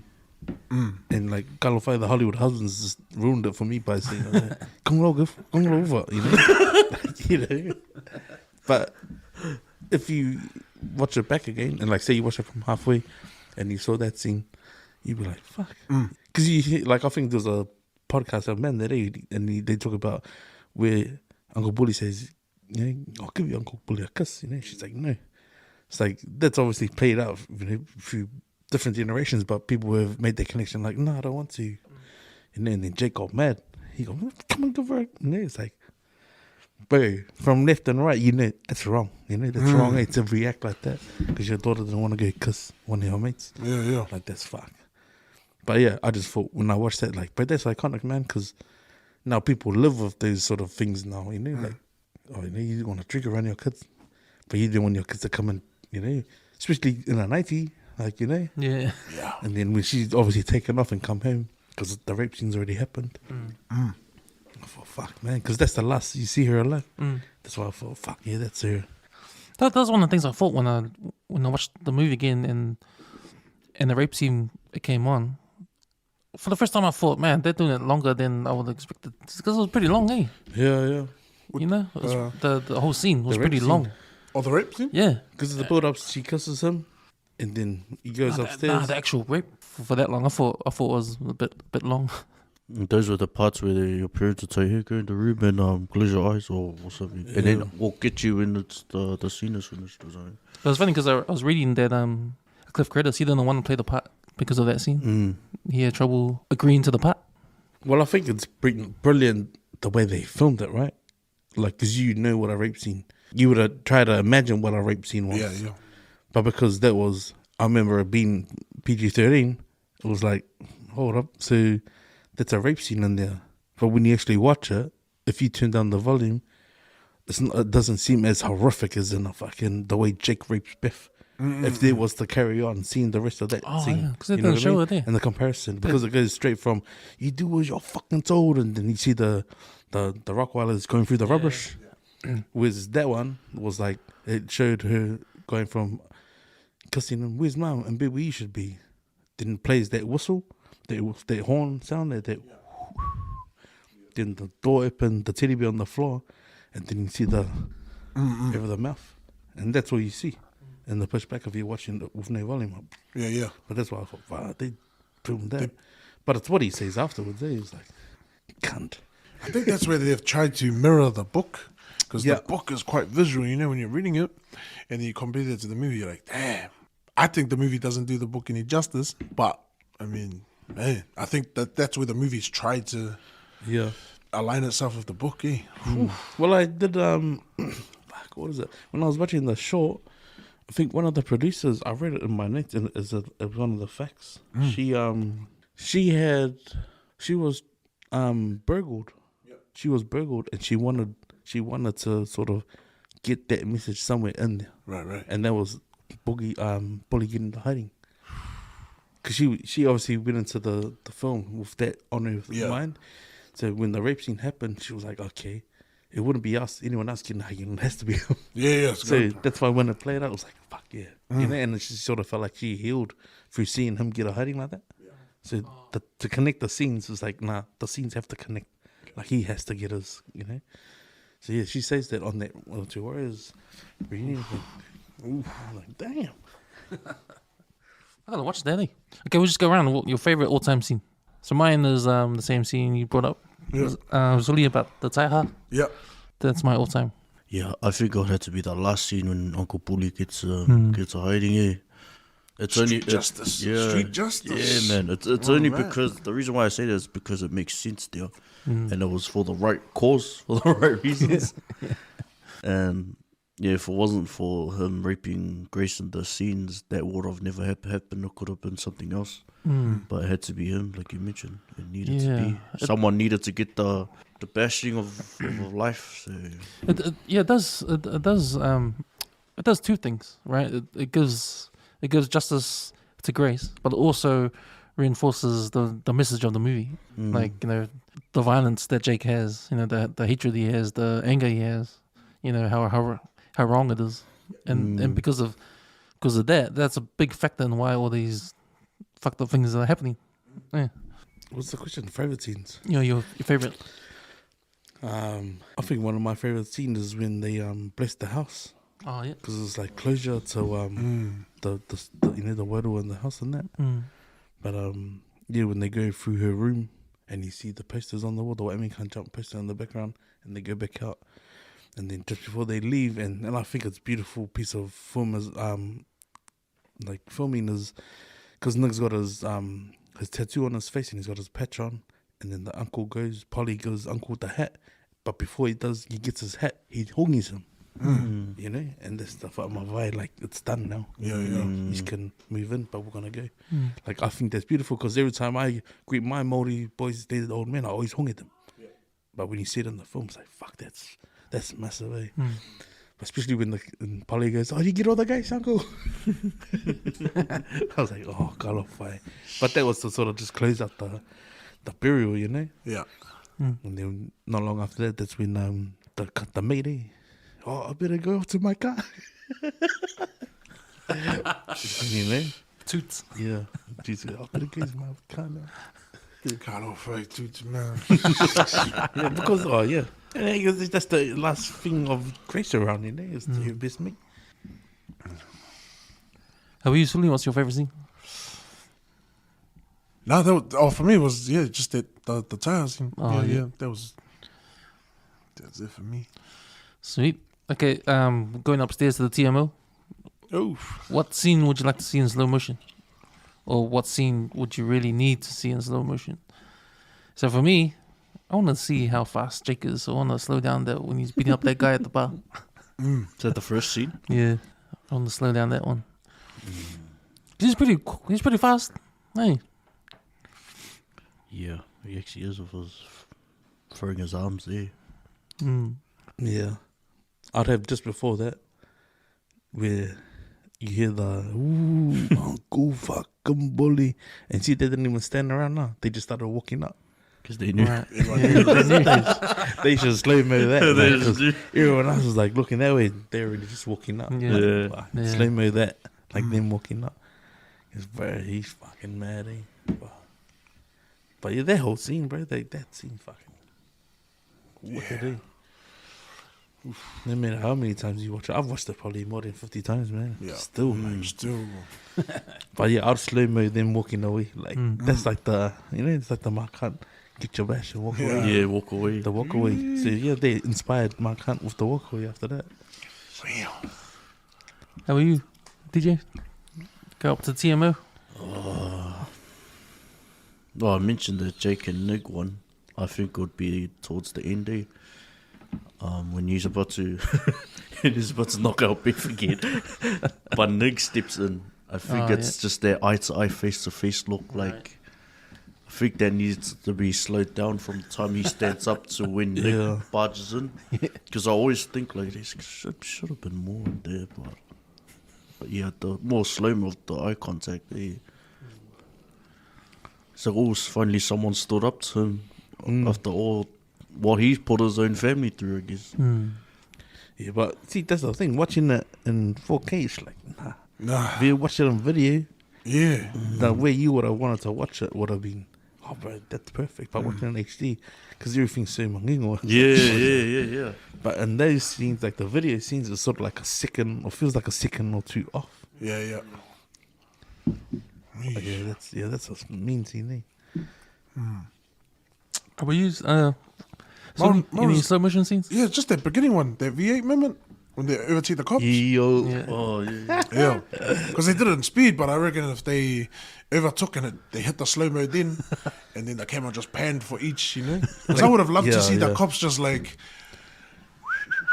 You know, like would have been thicker if they got like an aerial shot of the two cars like slow mo away and side then by side, like set the camera and the lens went like that, like what you're saying, looking the other way, then back over the car, and then inside. So when he's like this, that would have been thicker. But even just seeing that for the first time, like on the film, not against the video clip, I was like, whoa. These guys are no 50, man. That reminds me of that Onehanga car chase, see? Yeah. Iconic Onehanga car chase we Onehanga. The one that ended up in Henson. Nah, this is like one back in, 95, 96? And, bro, I swear it uses it all the time, but every time Channel 3 was following this car chase that started on Onehanga, and they just happened to get there in the scene, and the car zooms past, and they're like, Onehanga, motherfucker! And it's like, I think it was like OCSA back in the days. They were like, I was like, damn, that's iconic girls, man. Shout out to the boys in Central. All right, favorite movie quotes, boys. So iconic ones, favorite ones. So I got Cook the Man some eggs, Book the fucking limousine, Leave Me Alone, You Back Bastard, We're the Same Color Boy. Any other quotes you guys? What you say in the fucking front of the fucking woman? That one. Yeah. Party at my house, boys. Party at my house, boys. My one's always Grace say when like say Grace. Grace. Like, oh, get out of here. Or even Jake's got some good one-liners. Talk to Jakey. Like, even that one was like, I want to feed. Say they will go. I want to feed. I want to feed. Yeah, I still man. Man, I think my one is there's so many. For me, there's so many one-liners that sticks out.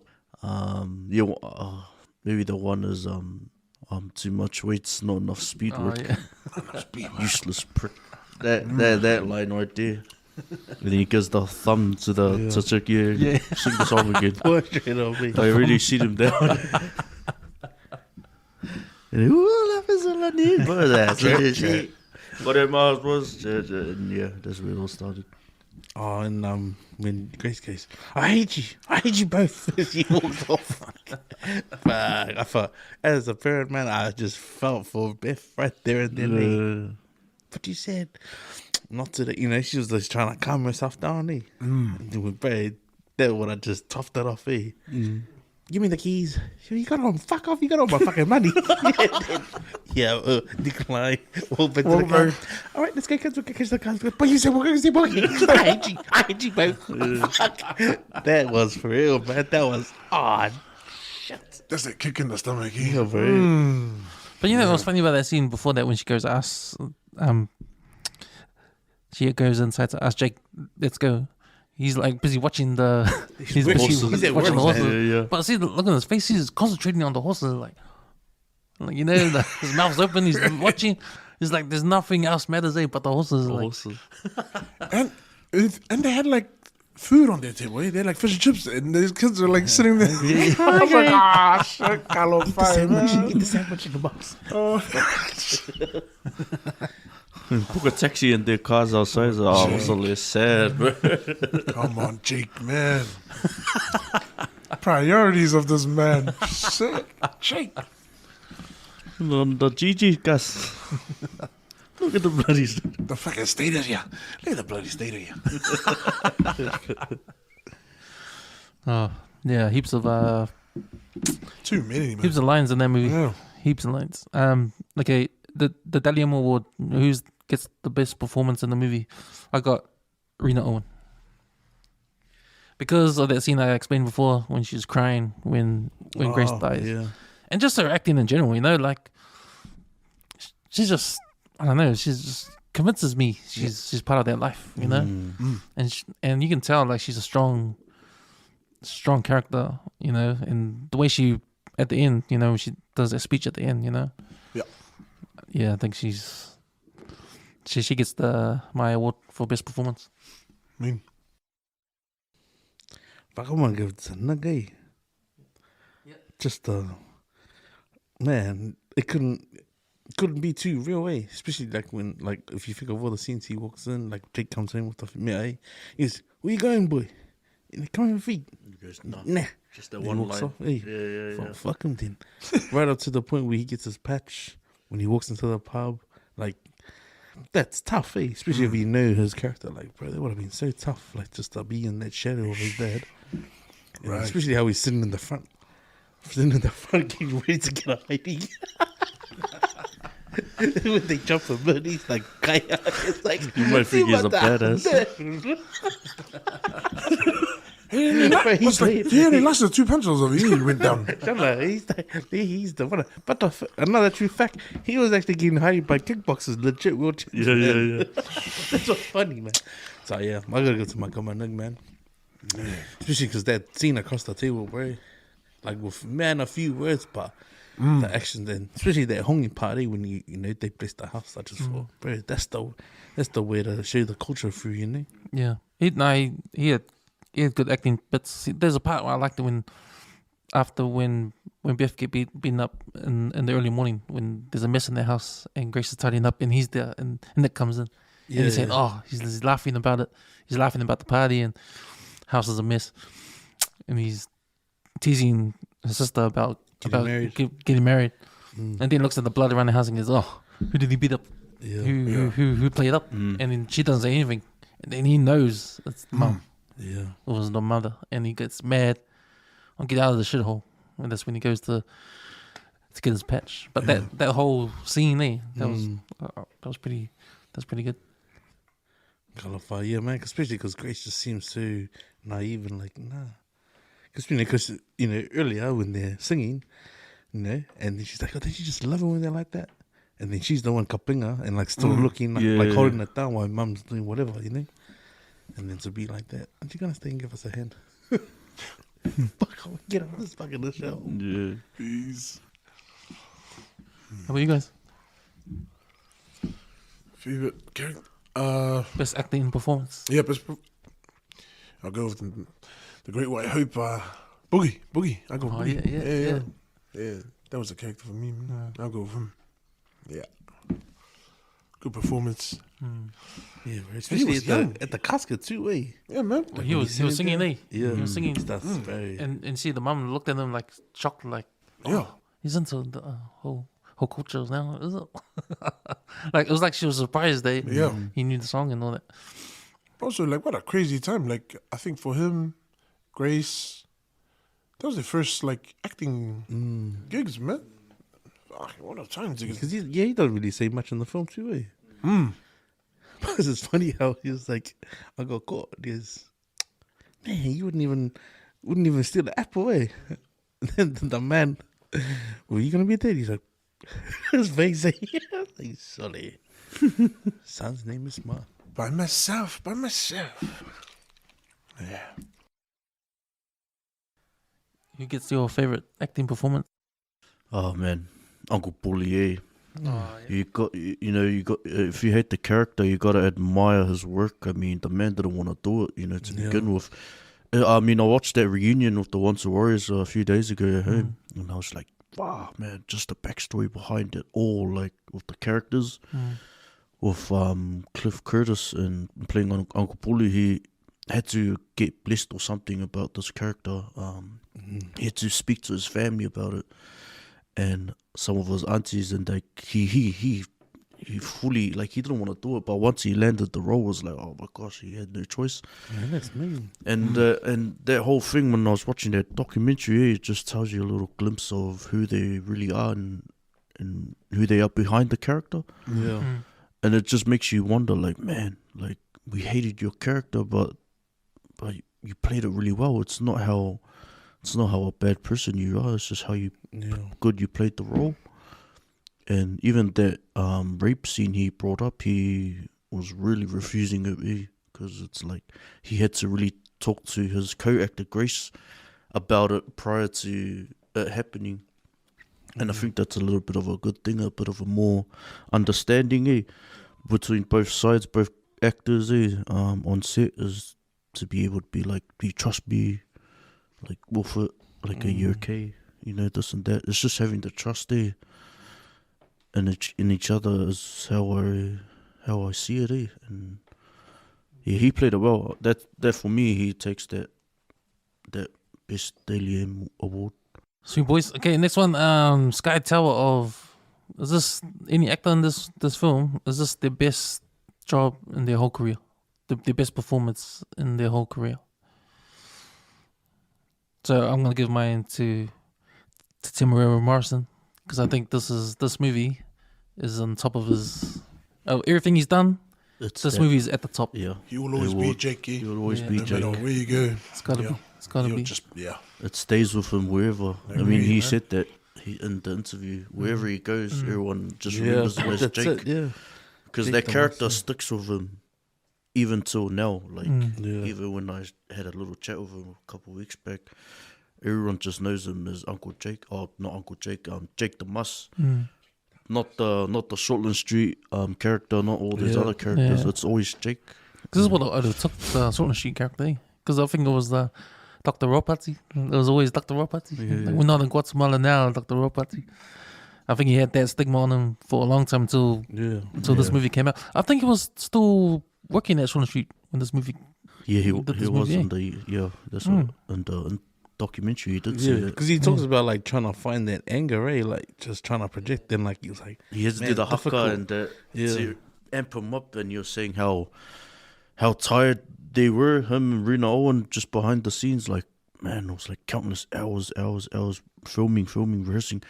And with Jake, Temuera Morrison, the only way he can fire up inside of him was doing his haka, like just to get him amped up with all the scenes that he's in.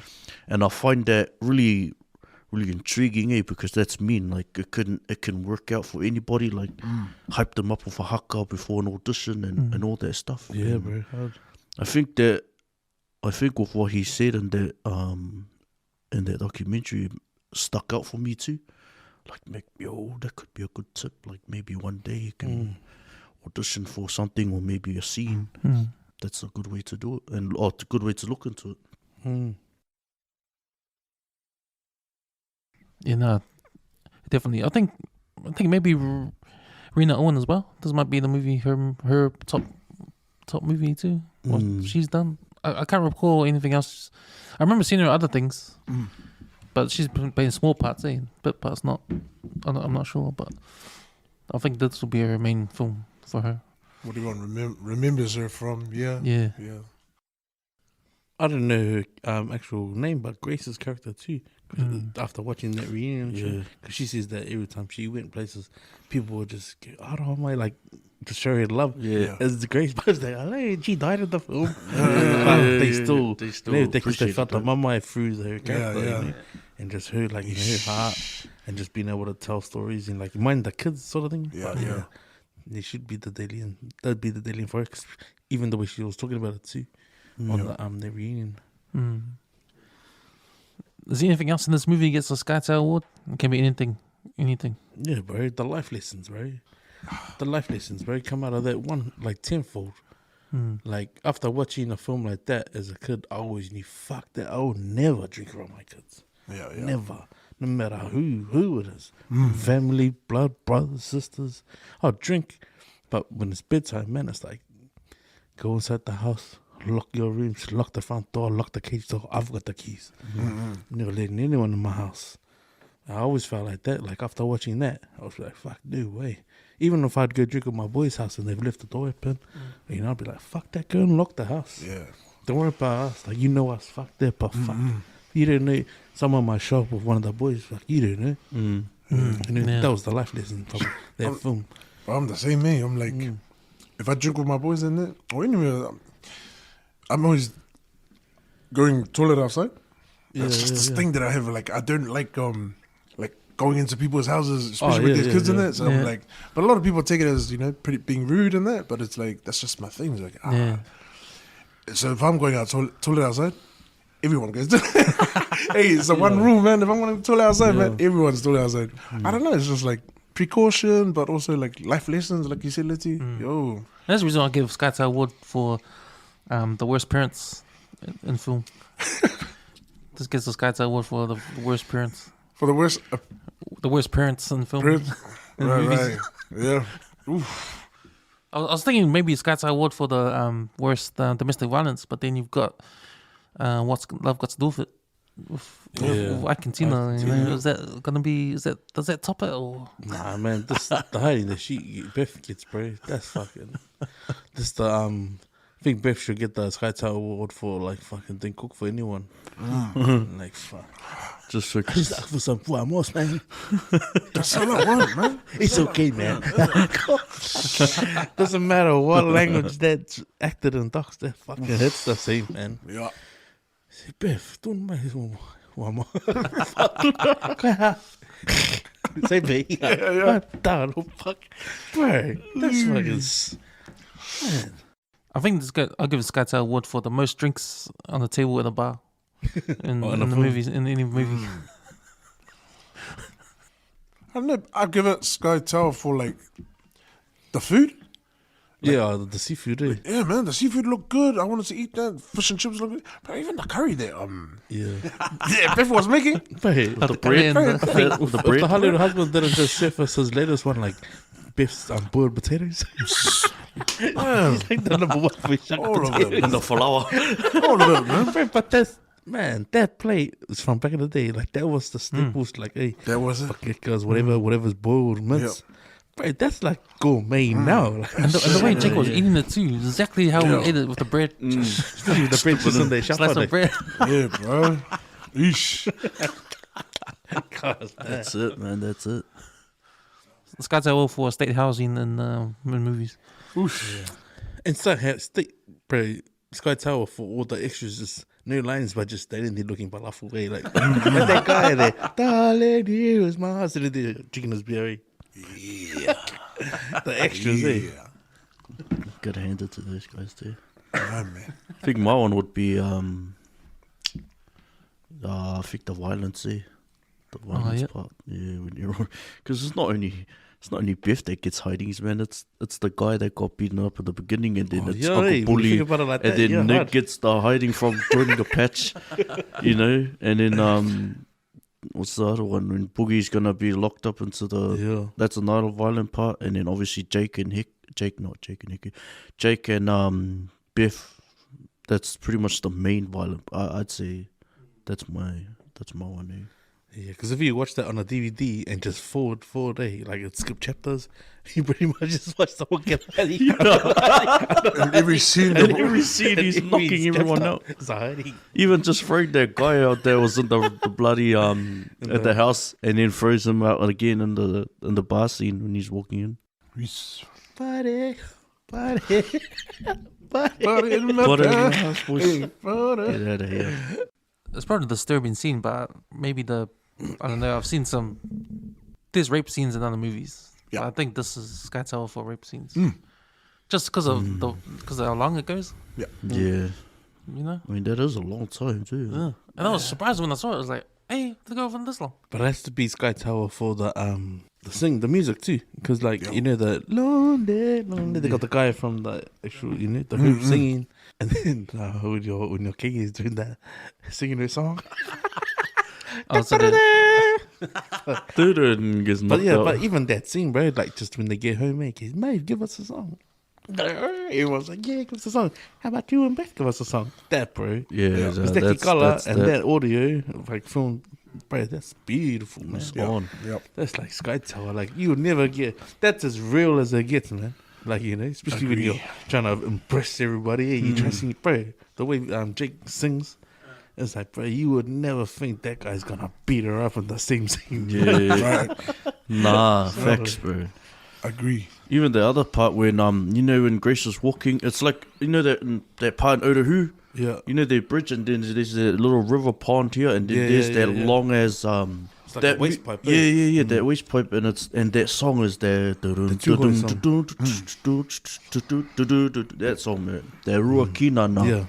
That's mean. Yeah, like, bro. that fits well when she's walking through South Auckland, and bro. the song matches it. Yeah. That's why I made the That's music. why I the liked music's it, on point. because the music it fitted so well in the movie. I think this movie gets Sky Tower for opening a beer bottle. Biff opens the beer With the bottle with special- the special. The meanest babellos I ever seen. Man. She doesn't even I've mad care. respect for someone who can do that. And the top of the bottle just goes on the floor in the house. You don't want to clean your house. It's like, is that how you treat your house? Them rules don't apply here, man. Huh? All right, boys. Next one we got the Ruben Thorne Award. That's the weakest acting performance in the film. Be that guy who got a hiding. No problem. That guy. Yeah. Did he get paid to say that? And he was like, "Are you looking the right way, mate?" What about with me? So there's like looking at the crowd. Sure. Because I think he already knows, where am I going to lie down? Because because it wasn't even subtle. It was like, oh yeah, I'm gonna go Right, get it. yeah, because that guy's like fully like he obviously is amped, ready to do the scene, but where the guy's looking, it's like, So like, mate, I'm sure Lee would be like, Yeah. fucking, and I wouldn't be surprised if it was the producer's thing, because he's balangi. Didn't make sense. You tell your fucking son. Didn't make sense. What the fuck is he saying that to you? No, I You know, agree. leave that in to be a reminder. Don't fucking come and say you're the man and then guy Molly like that. What kind of acting is that? I agree. I got the same guy as you. Yeah, I agree. I got the same guy. Yeah. Who have you got for Oh, worst acting performance? The supporting actor of Jake's mate, not Uncle Bully and the other guy. Oh, what's the one that says, "Oh here, have a seat or have a beer, Biff." Towards the end. Yeah. Well, family, right? That Oh, guy, yeah, that that dude. guy, I reckon he's the worst one. Only because he sparked the whole thing up, eh? And then in the next movie, he's the one who's going against Jake. So Oh, yeah. I just like, I see it now. You know what I Okay. mean? Yeah. I see that. It's like, yeah, and this I gotta guy watch the grows next it. one. Wonder Eh? what becomes of the Breaking Yeah, Hearted. Yeah. I forgot it. It didn't do as well as this one, eh? Nah, not in my opinion, I reckon. Now the movie didn't, but the book did just nearly as good as is it? But the movie just didn't translate that well. Eh? Yeah, it obviously went away from the filmmakers on the reunion show. They talk about like, obviously because their producer had been robbed, and she wanted someone to, she tried to like air it away, like take the storyline just slightly away from That's the book. it. Yeah. Have you got a worst performance? Now I agree The with same one? our man at the jukebox. Yeah. Jukebox man. Jukebox man. Civil Rights Award. This is the scene where the actor is doing too much or overacting, or it just looks wrong. So I've got Mavis when she does that I karaoke was song. thinking the same thing. But if she didn't do it, we wouldn't be laughing about it. You know? I'm sure she's a good singer, but that karaoke. She was Kaya. That's the one thing 4K did. That's the one thing that the TV did, man. You know, Biff and Jake sang better. Are you saying that 4K made it better or made it worse? It made it worse. Like at least on the video, it was like, oh, okay, Okay, then. Yeah. All right. A lot of us is going to be mean. Build ups. 4K just 4K just ruined it.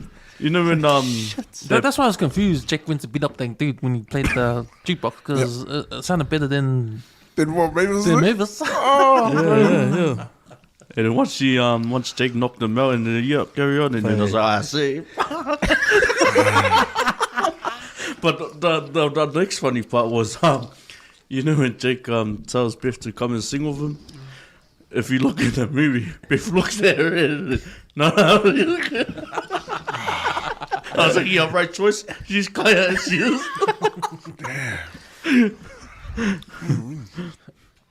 I got two actually. The other award goes to the tour gang member.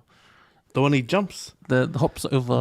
Yeah. In Nick in society. Hop over Nick. And I was thinking, and I got a shout out to Danny O'More that posted this up.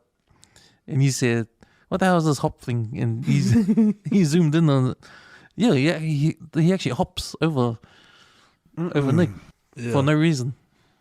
That's another like. Look, I'm not gonna trying to be polite to because they're actual fighters, eh? They're actual kickboxers. And he's like, I'm not gonna say guys, but that's a bit extra. But I'm not gonna edit it out because then it wouldn't be all four of them, eh? Just let this one go. But then again, man, it's still we're talking about it. Yeah, the extra jump, eh? So it was so high too. I was like, my mouth, this guy's just jumping for nothing. Man. Yeah, exactly.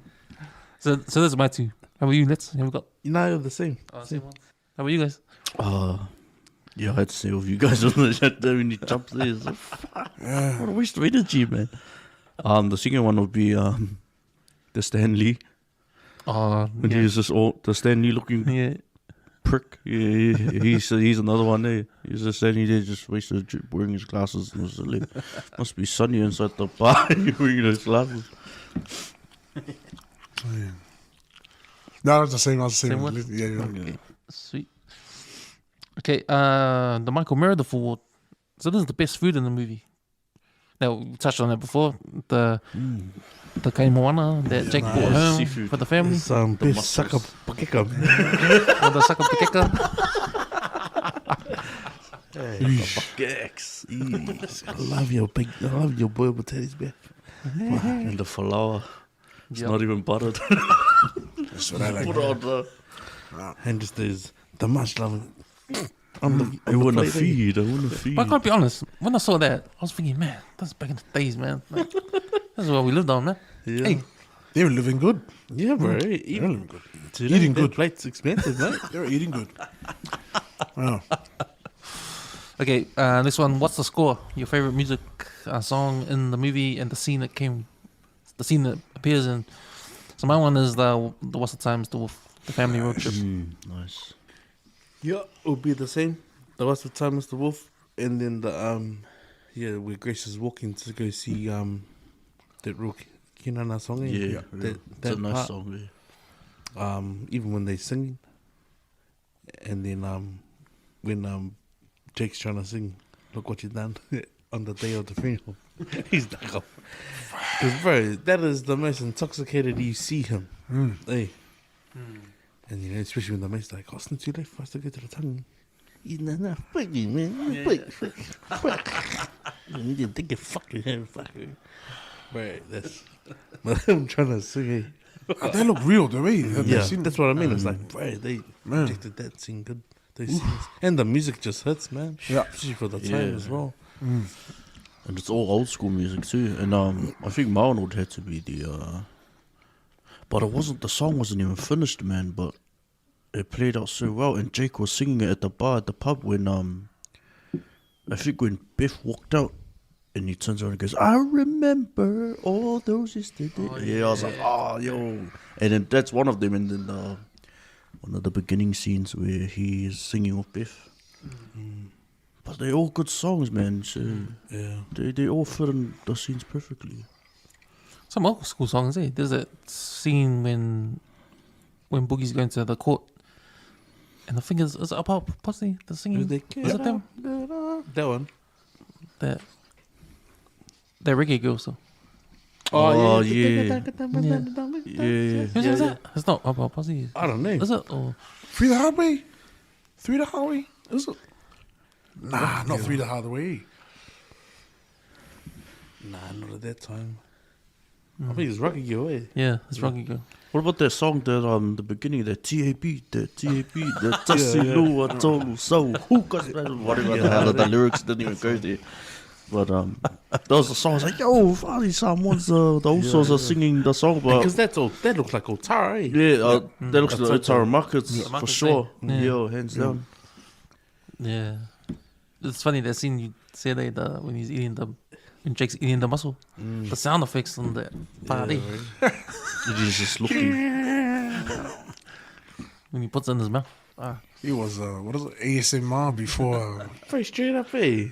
But just the fact that the man's got a fucking knife standing in the bloody Broad daylight. Yeah, broad daylight. Just grabbing the... Just cutting cut at the muscles. And Dumb man. It's a raw like that. must be nice. Must be nice. And you realize how massive the muscle was. Straight up, too. man. It I was was the muscles today, man. God. Well, but the way he just... Like, sorry, I have to pull mine. Color him. Shut up. Yeah, it's just something like, so it must be massive as that muscle. Shit. Okay, next one, throw it back or throw it out. Does this movie stand the test of time? Definitely. I think yes, man. 100. Hands down. I think the problem's still happening. Mm-hmm. If there was a problem, it should be solved. And and Duff wrote this book about what he observed in his life growing up and what he sees in that part of society. He's all about empowerment, his people and that. And this is probably something that's a result of something that needs to be changed. Hard. And I think, yeah, man, it's still relevant. Yeah. It might be 94, but 2023 still happening. Things still need to change. So Like you saying, still relevant. the connection with the patches and stuff. It's still happening. Still man. happening. Like, for example, is that Malio, that Maguma prison that's happening, eh? The two families split in that town. Yeah. Still relevant, man. Still connected to like the community. But yeah, it's definitely, bro. It's if you were to collect the DVD collection, bro, that was one of mine. Yo. Like I had White Man Can't Jump and yeah, What's Your Warriors, La Bamba. Those were my DVDs. Like, man, I started my collection. Yeah. How about you guys? Yeah, man. 100% agree, man. Yeah, That's I going to agree. be around for forever, this. And it's telling you a story that some families don't want you to tell about or talk about. Yeah. Yeah. Like it's kind of gets you into that space where it's like, oh my god, they're telling our story. But like, it's a good thing. But then it's a bad thing. It's a negative, controversial thing. But you know, you got to do it. You know, that's the end of the day. These guys are actors and they're storytellers. And if that's one way to go as further and as far as you can, that's the only way to do it. The controversial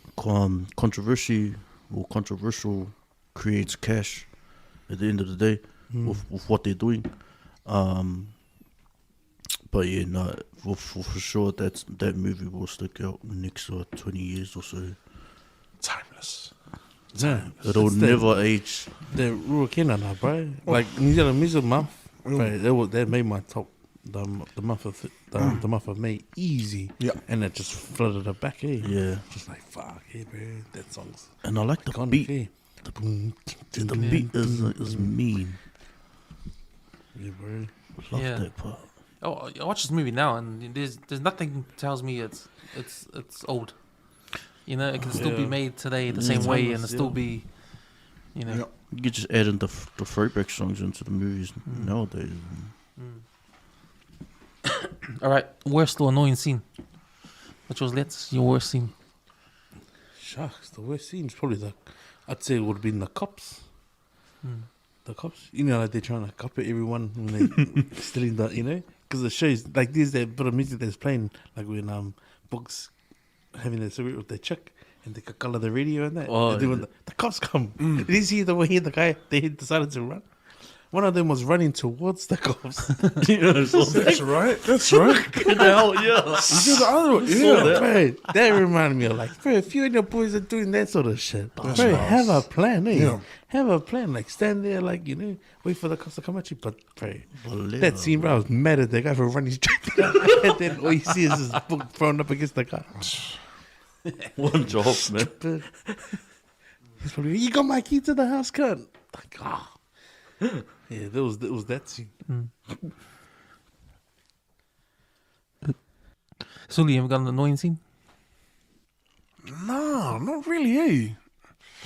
I mean, annoying moments, but I don't know. I think I'm just a fan of the thing, eh? I think I just love it too much. Yeah. How about you, DJ? Do you have an annoying scene? Worst scene? Yeah, no, it had to be the rape scene, eh? Yeah. Because that's hard. Like that's tough to watch. Like if you look back, it's like, man, if there's one scene, like just picture in your mind, like if there's one scene they can get rid of and add on something new, it'll be that one. But then again, that scene had to be made, so it ended up being a good scene. But then it didn't. And then for other people, it's like, nah, this because it was too real. And I think it's good, like the overall film, but right up to where she cusses him, goes upstairs, the film's on the teddy bear. Even if they just left it at the hand, and he goes, shh, yeah, that's it. that would have been fine. And then shut your fucking things in, keep your mouth shut. Like, you know, because I watched it with subtitles, and then I watched it with no subtitles. Yeah. So yeah, even if that's blacked out and it's just the hand over the face, that's enough. Because like the scene where Jake Fussy's Biff takes her into the room and then he takes the colours off. What is your fucking soul?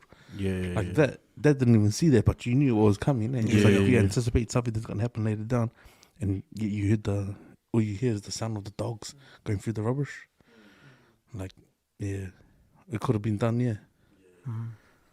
Even if you watch that rape scene with no Even if you close your eyes, man, it's just the sounds of that bloody scene just makes you go, oof. You know, bed screeching, the springs, heavy breathing. Yeah. Especially when he tries to put her hand like that. And then pulls it over her head. Because I swear, like, I've watched it like so many times, but that rape scene I never watch. Yeah. You know, I always thought it. So when I watched that last night and just was reading the dialogue, I was like, fuck. So can't, you know. So when the hiding happens, justice. Yeah. Fuck. Calm here, also. There was a part that annoyed me.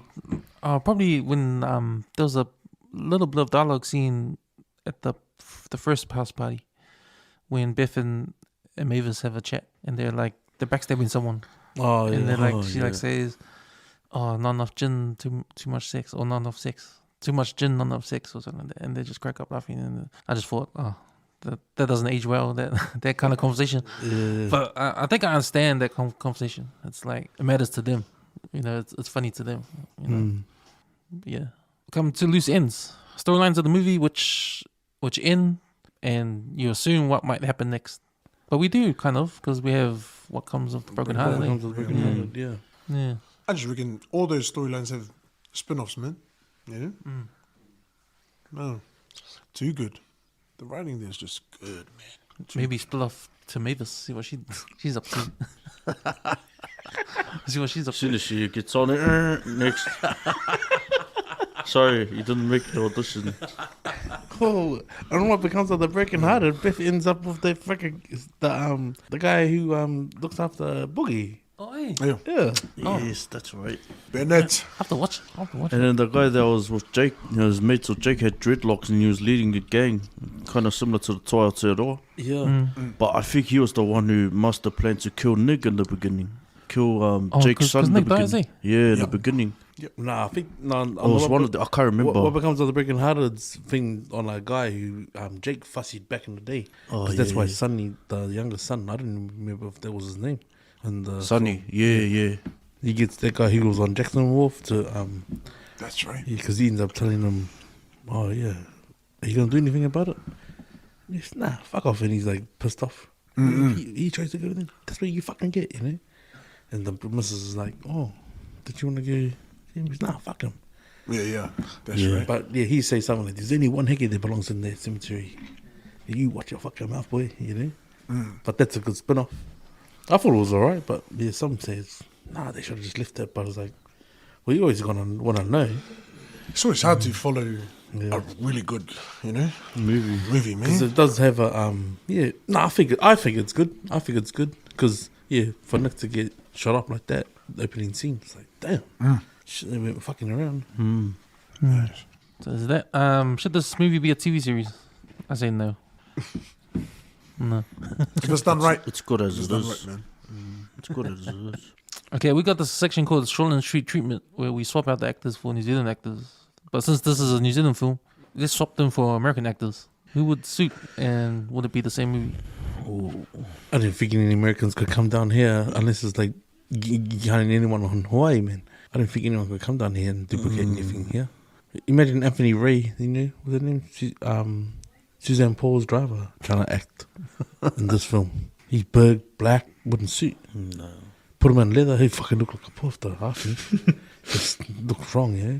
Yeah, like I can admit, performance-wise, you could do it like Viola Davis and Rena Owen, but it just wouldn't be right, eh? Angela Bassett, for Rena As who? Owen.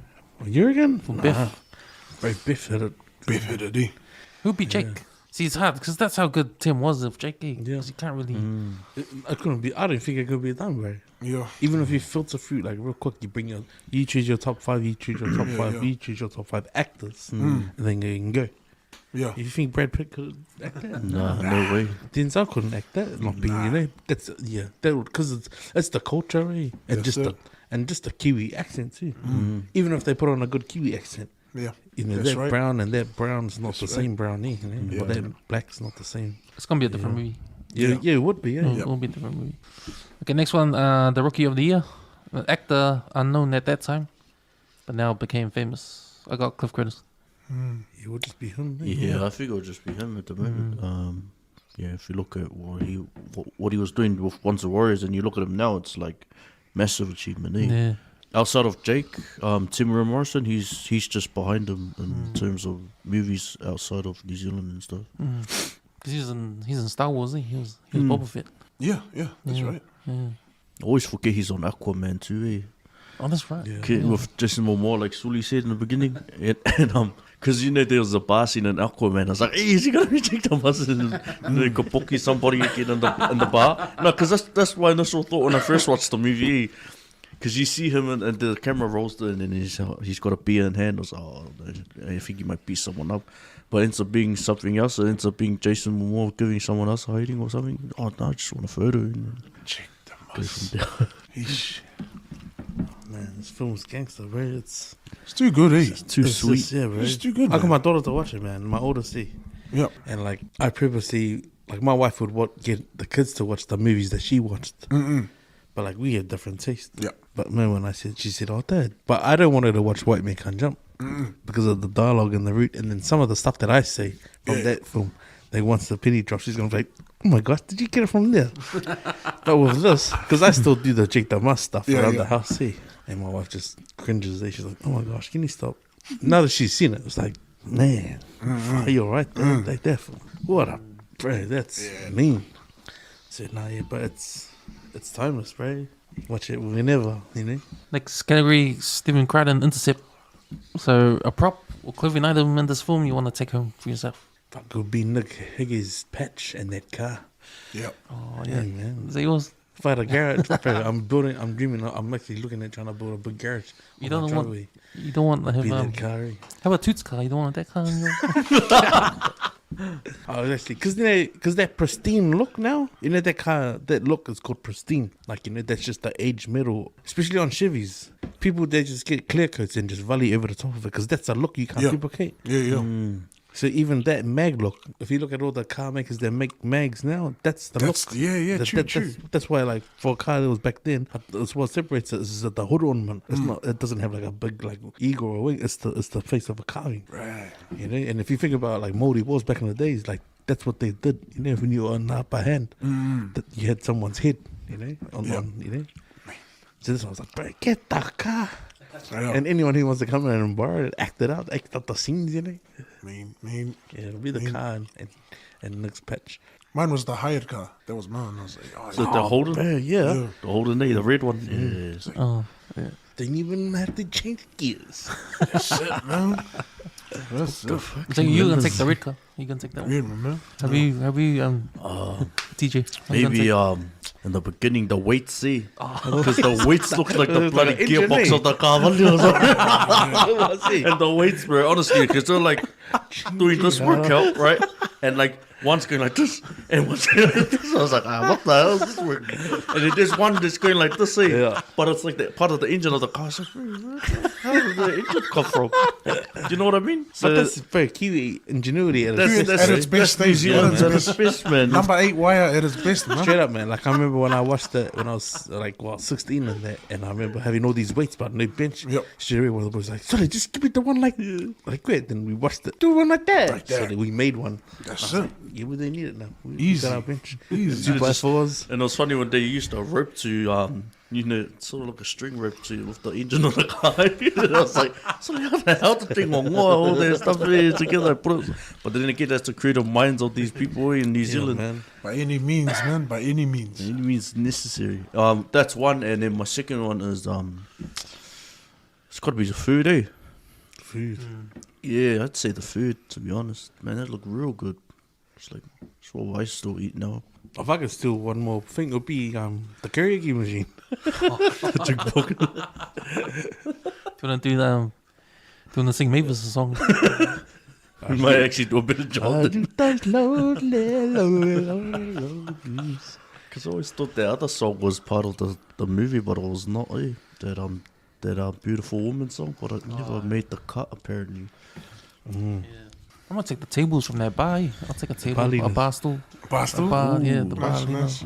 Take one of those.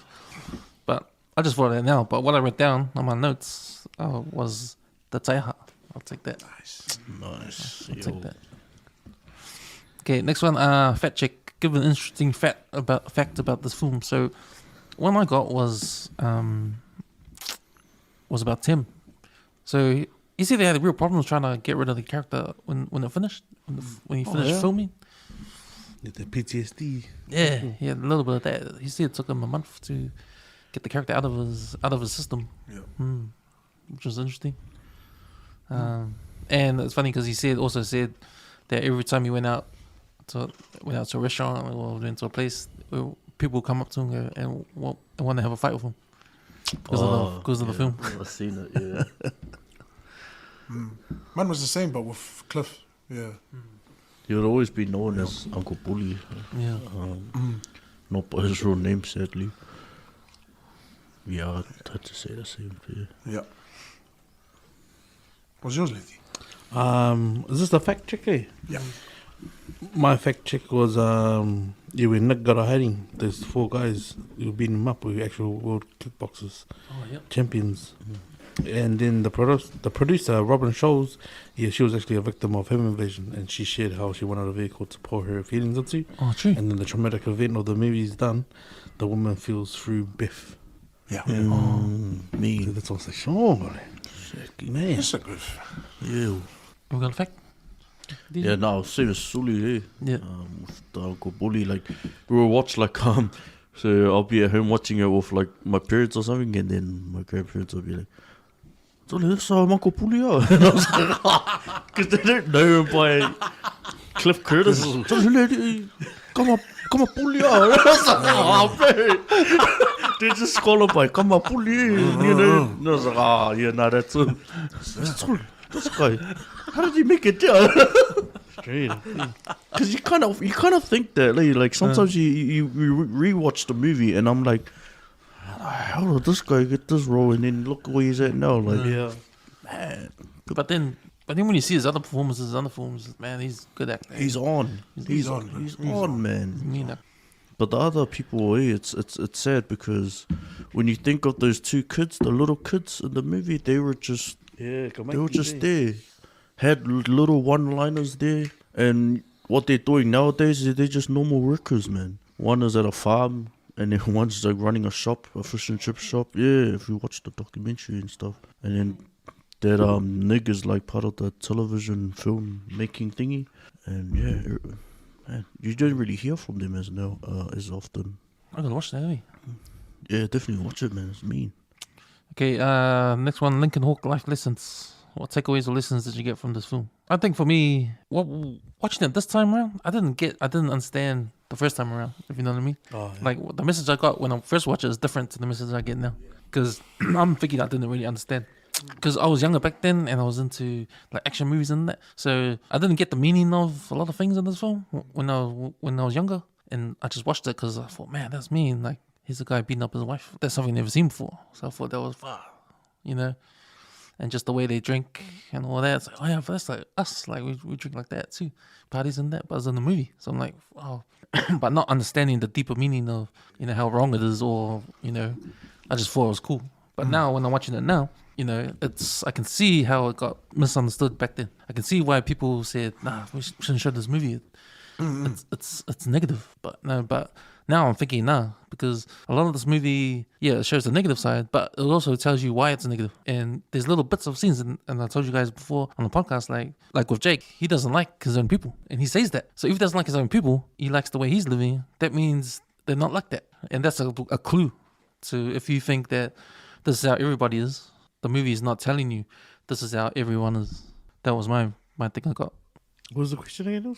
Sorry, I was just trying to line it to my notes. Like, what takeaways or lessons did you get from this movie? Oh man, I took away how beautiful the Māori culture is, especially around music, tikanga,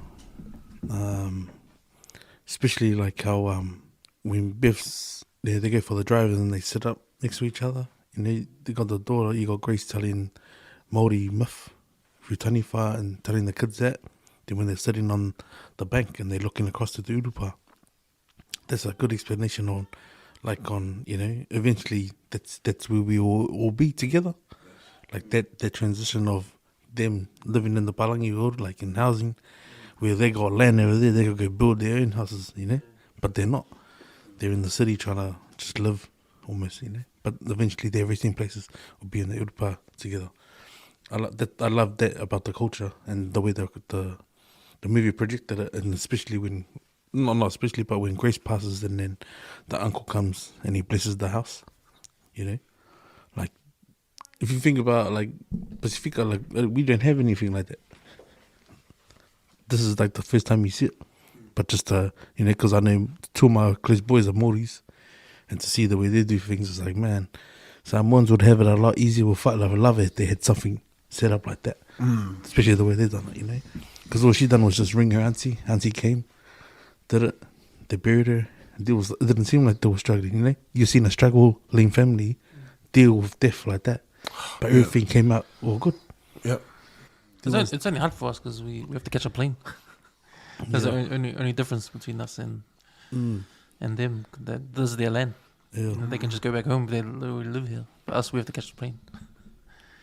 We have to go back to Samoa. We have to go back to Tonga. We have to go, when things like that happen. But yeah, it was just interesting just watching that and then thinking about like how we have to deal with, especially here in NZ, in a foreign land. It's different. But that was like, wow, that's cool. Yeah. Suli, what's one of the biggest lessons you take from this movie? It's just the message of identity. Yeah, for me it was just like, I know. I just keep asking myself whether it would be different if they were just more rooted in their tikanga. Would Once We're Warriors still be Once We're Warriors if it was deep rooted in tikanga? Yeah. Yeah. Because I think the fact that they are showing urban Māori, the way they're living in the Palangi world. That's it. This is the result of them, we trying to live in the Palangi world, but this is not our world. And when you talk about the land getting stolen and colonization and all that, it's affected how, automatically they want to snap their fingers and say, oh, you got to live the way we live. And how can we do that when we live thousands of years the way we live? How can we change? So now we're in your world now. We start from scratch. We don't know how to, we don't know how to live like you guys because we're not part of your world. So they give us the social welfare, they give us, state housing. We live poor, and they throw it at us because we're trying to live in that world. But then not knowing that we're rich in our own world down the line, because that thing. But I think it's just I think when it comes to the differences in living, so it's just more of a spotlight on how that part of living is. Yeah, no, it's probably the same with these guys there. The identity of their culture and the lifestyles there. Just by watching the movie itself, you don't see any other nationalities in that movie, or not that I know of. But it's more surrounded by the Māori culture, which is nice. Like you have some there's a family there that's of Māori descent, and this is how they live. And how they treated their people and their families. But looking at that movie and even up until now, it's still going on with the life lessons there. It's still going on to this day, but we don't see it, but we do know of it. Like coming up on the news or whatever, that's all you hear. It's violence or whatever. But yeah, I'd say identity. The same with these guys. I agree with these guys, 100%. And the last one, guys, will you make your kids watch this film? Yeah, man. Yeah, man. It's part of our history. It's NZ history, man. Just like how we can, like in Samoans, we can live on the back of the Rugby League World Cup. It's a memory, it's an archived memory of an event. This film for me is like, because I was born here. It's like you gotta get your kids to watch it, man, because it's a part of New Zealand history. And it's a film that stands the test of time. Even I truly believe if they released it now, it'll do good. It would surpass probably what it did when it first came out. Because if you look at Uncle Bully's done now, then you can pretty much go, bro, he's in it. And imagine all the attention he could bring. Even Tim now, if he could say, oh, we got this coming up, it's known now. Yeah. It would be like The Rock coming in to be part of it. We'll just bring bigger numbers. Plus, there's more population now too. Hard. Yeah, no, that's a yes for me, man. Yeah, I like what you're saying because, man, I get surprised when actors overseas, they talk about this movie. Yeah, man. They just say stuff, you know? Yeah. Like, once words, hey, how'd you know it? Like, I forget it's worldwide. That's it. I agree with Letty. Like, after finding out there's R13, probably going, actually, yeah, maybe I would show my 13-year-old self this. Yeah. It's important, man. I would if I had kids. I don't have any kids, so yeah, I would in the future. Be nice to just talk about the history behind it all and what the lifestyle was and what it still currently is at the moment. But yeah, no, that's something I would do. I just want to take it back a little right quick to the favorite movie quotes or iconic quotes, because when I think about movies that we quote, it's the same ones, right? It's Commando, it's Kickboxer, you know, it's Arnold, I'll be back, you know. But cook the men some fucking eggs. That line, man, that is a iconic line like no other. Like you say those words, you know it's Once Were Warriors, but everybody in New Zealand knows. Cook the men some eggs. But if you use it in the terms of like you playing out film, like when I was at school was Kickboxer, you could say something from one side of the court, someone would reply, like if someone's cheering, and the Palangi's walking across, tong po, tong. The whole of the courtyard's tong po, and then even the Palangi guy doesn't know everyone's cheering for him. But like for example, like you're saying the cook that man some fucking eggs, in the setting where you're drinking with your boys, you know someone that has to reflect you're pissed off or you just had an argument with your girl. Like that's how I would play that out. But the quotes for me are the ones where, you know, like when you see the Sylvester Stallone talking about you can, you know, get up the motivational talks.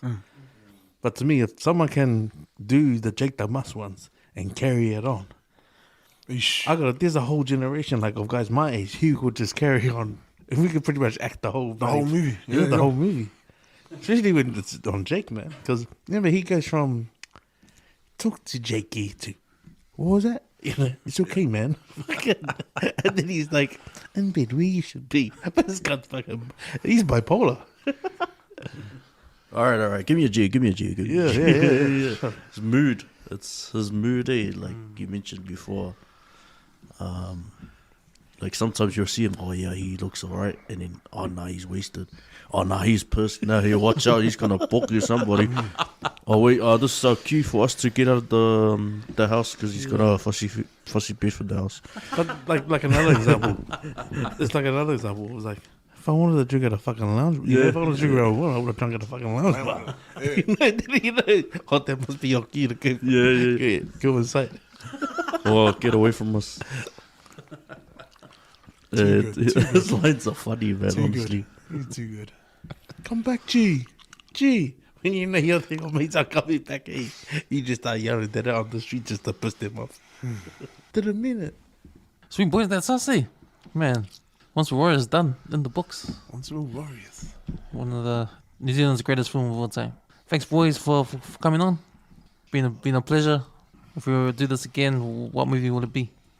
Okay, what becomes of the Breaking Hearted, man? I was just thinking that too. I was thinking of Walking Dead.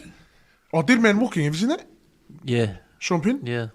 Just when you said Sean Penn, I was like, I wonder if you've seen. Is that one of your favorite movies from Sean Penn? Dead Man Walking? Yeah, no. Dead Man Walking is a good one. I gotta watch it. Yeah. I was gonna say. It's an old one. Let me watch it first and I'll come back to you. But that's a movie when it's emotional because at the end of the film, it's just a backtrack. You gotta watch it. Watch it. I can't see. You're not gonna hurt my babies anymore. No, well, I can do something about it. Thanks, boys. Yo.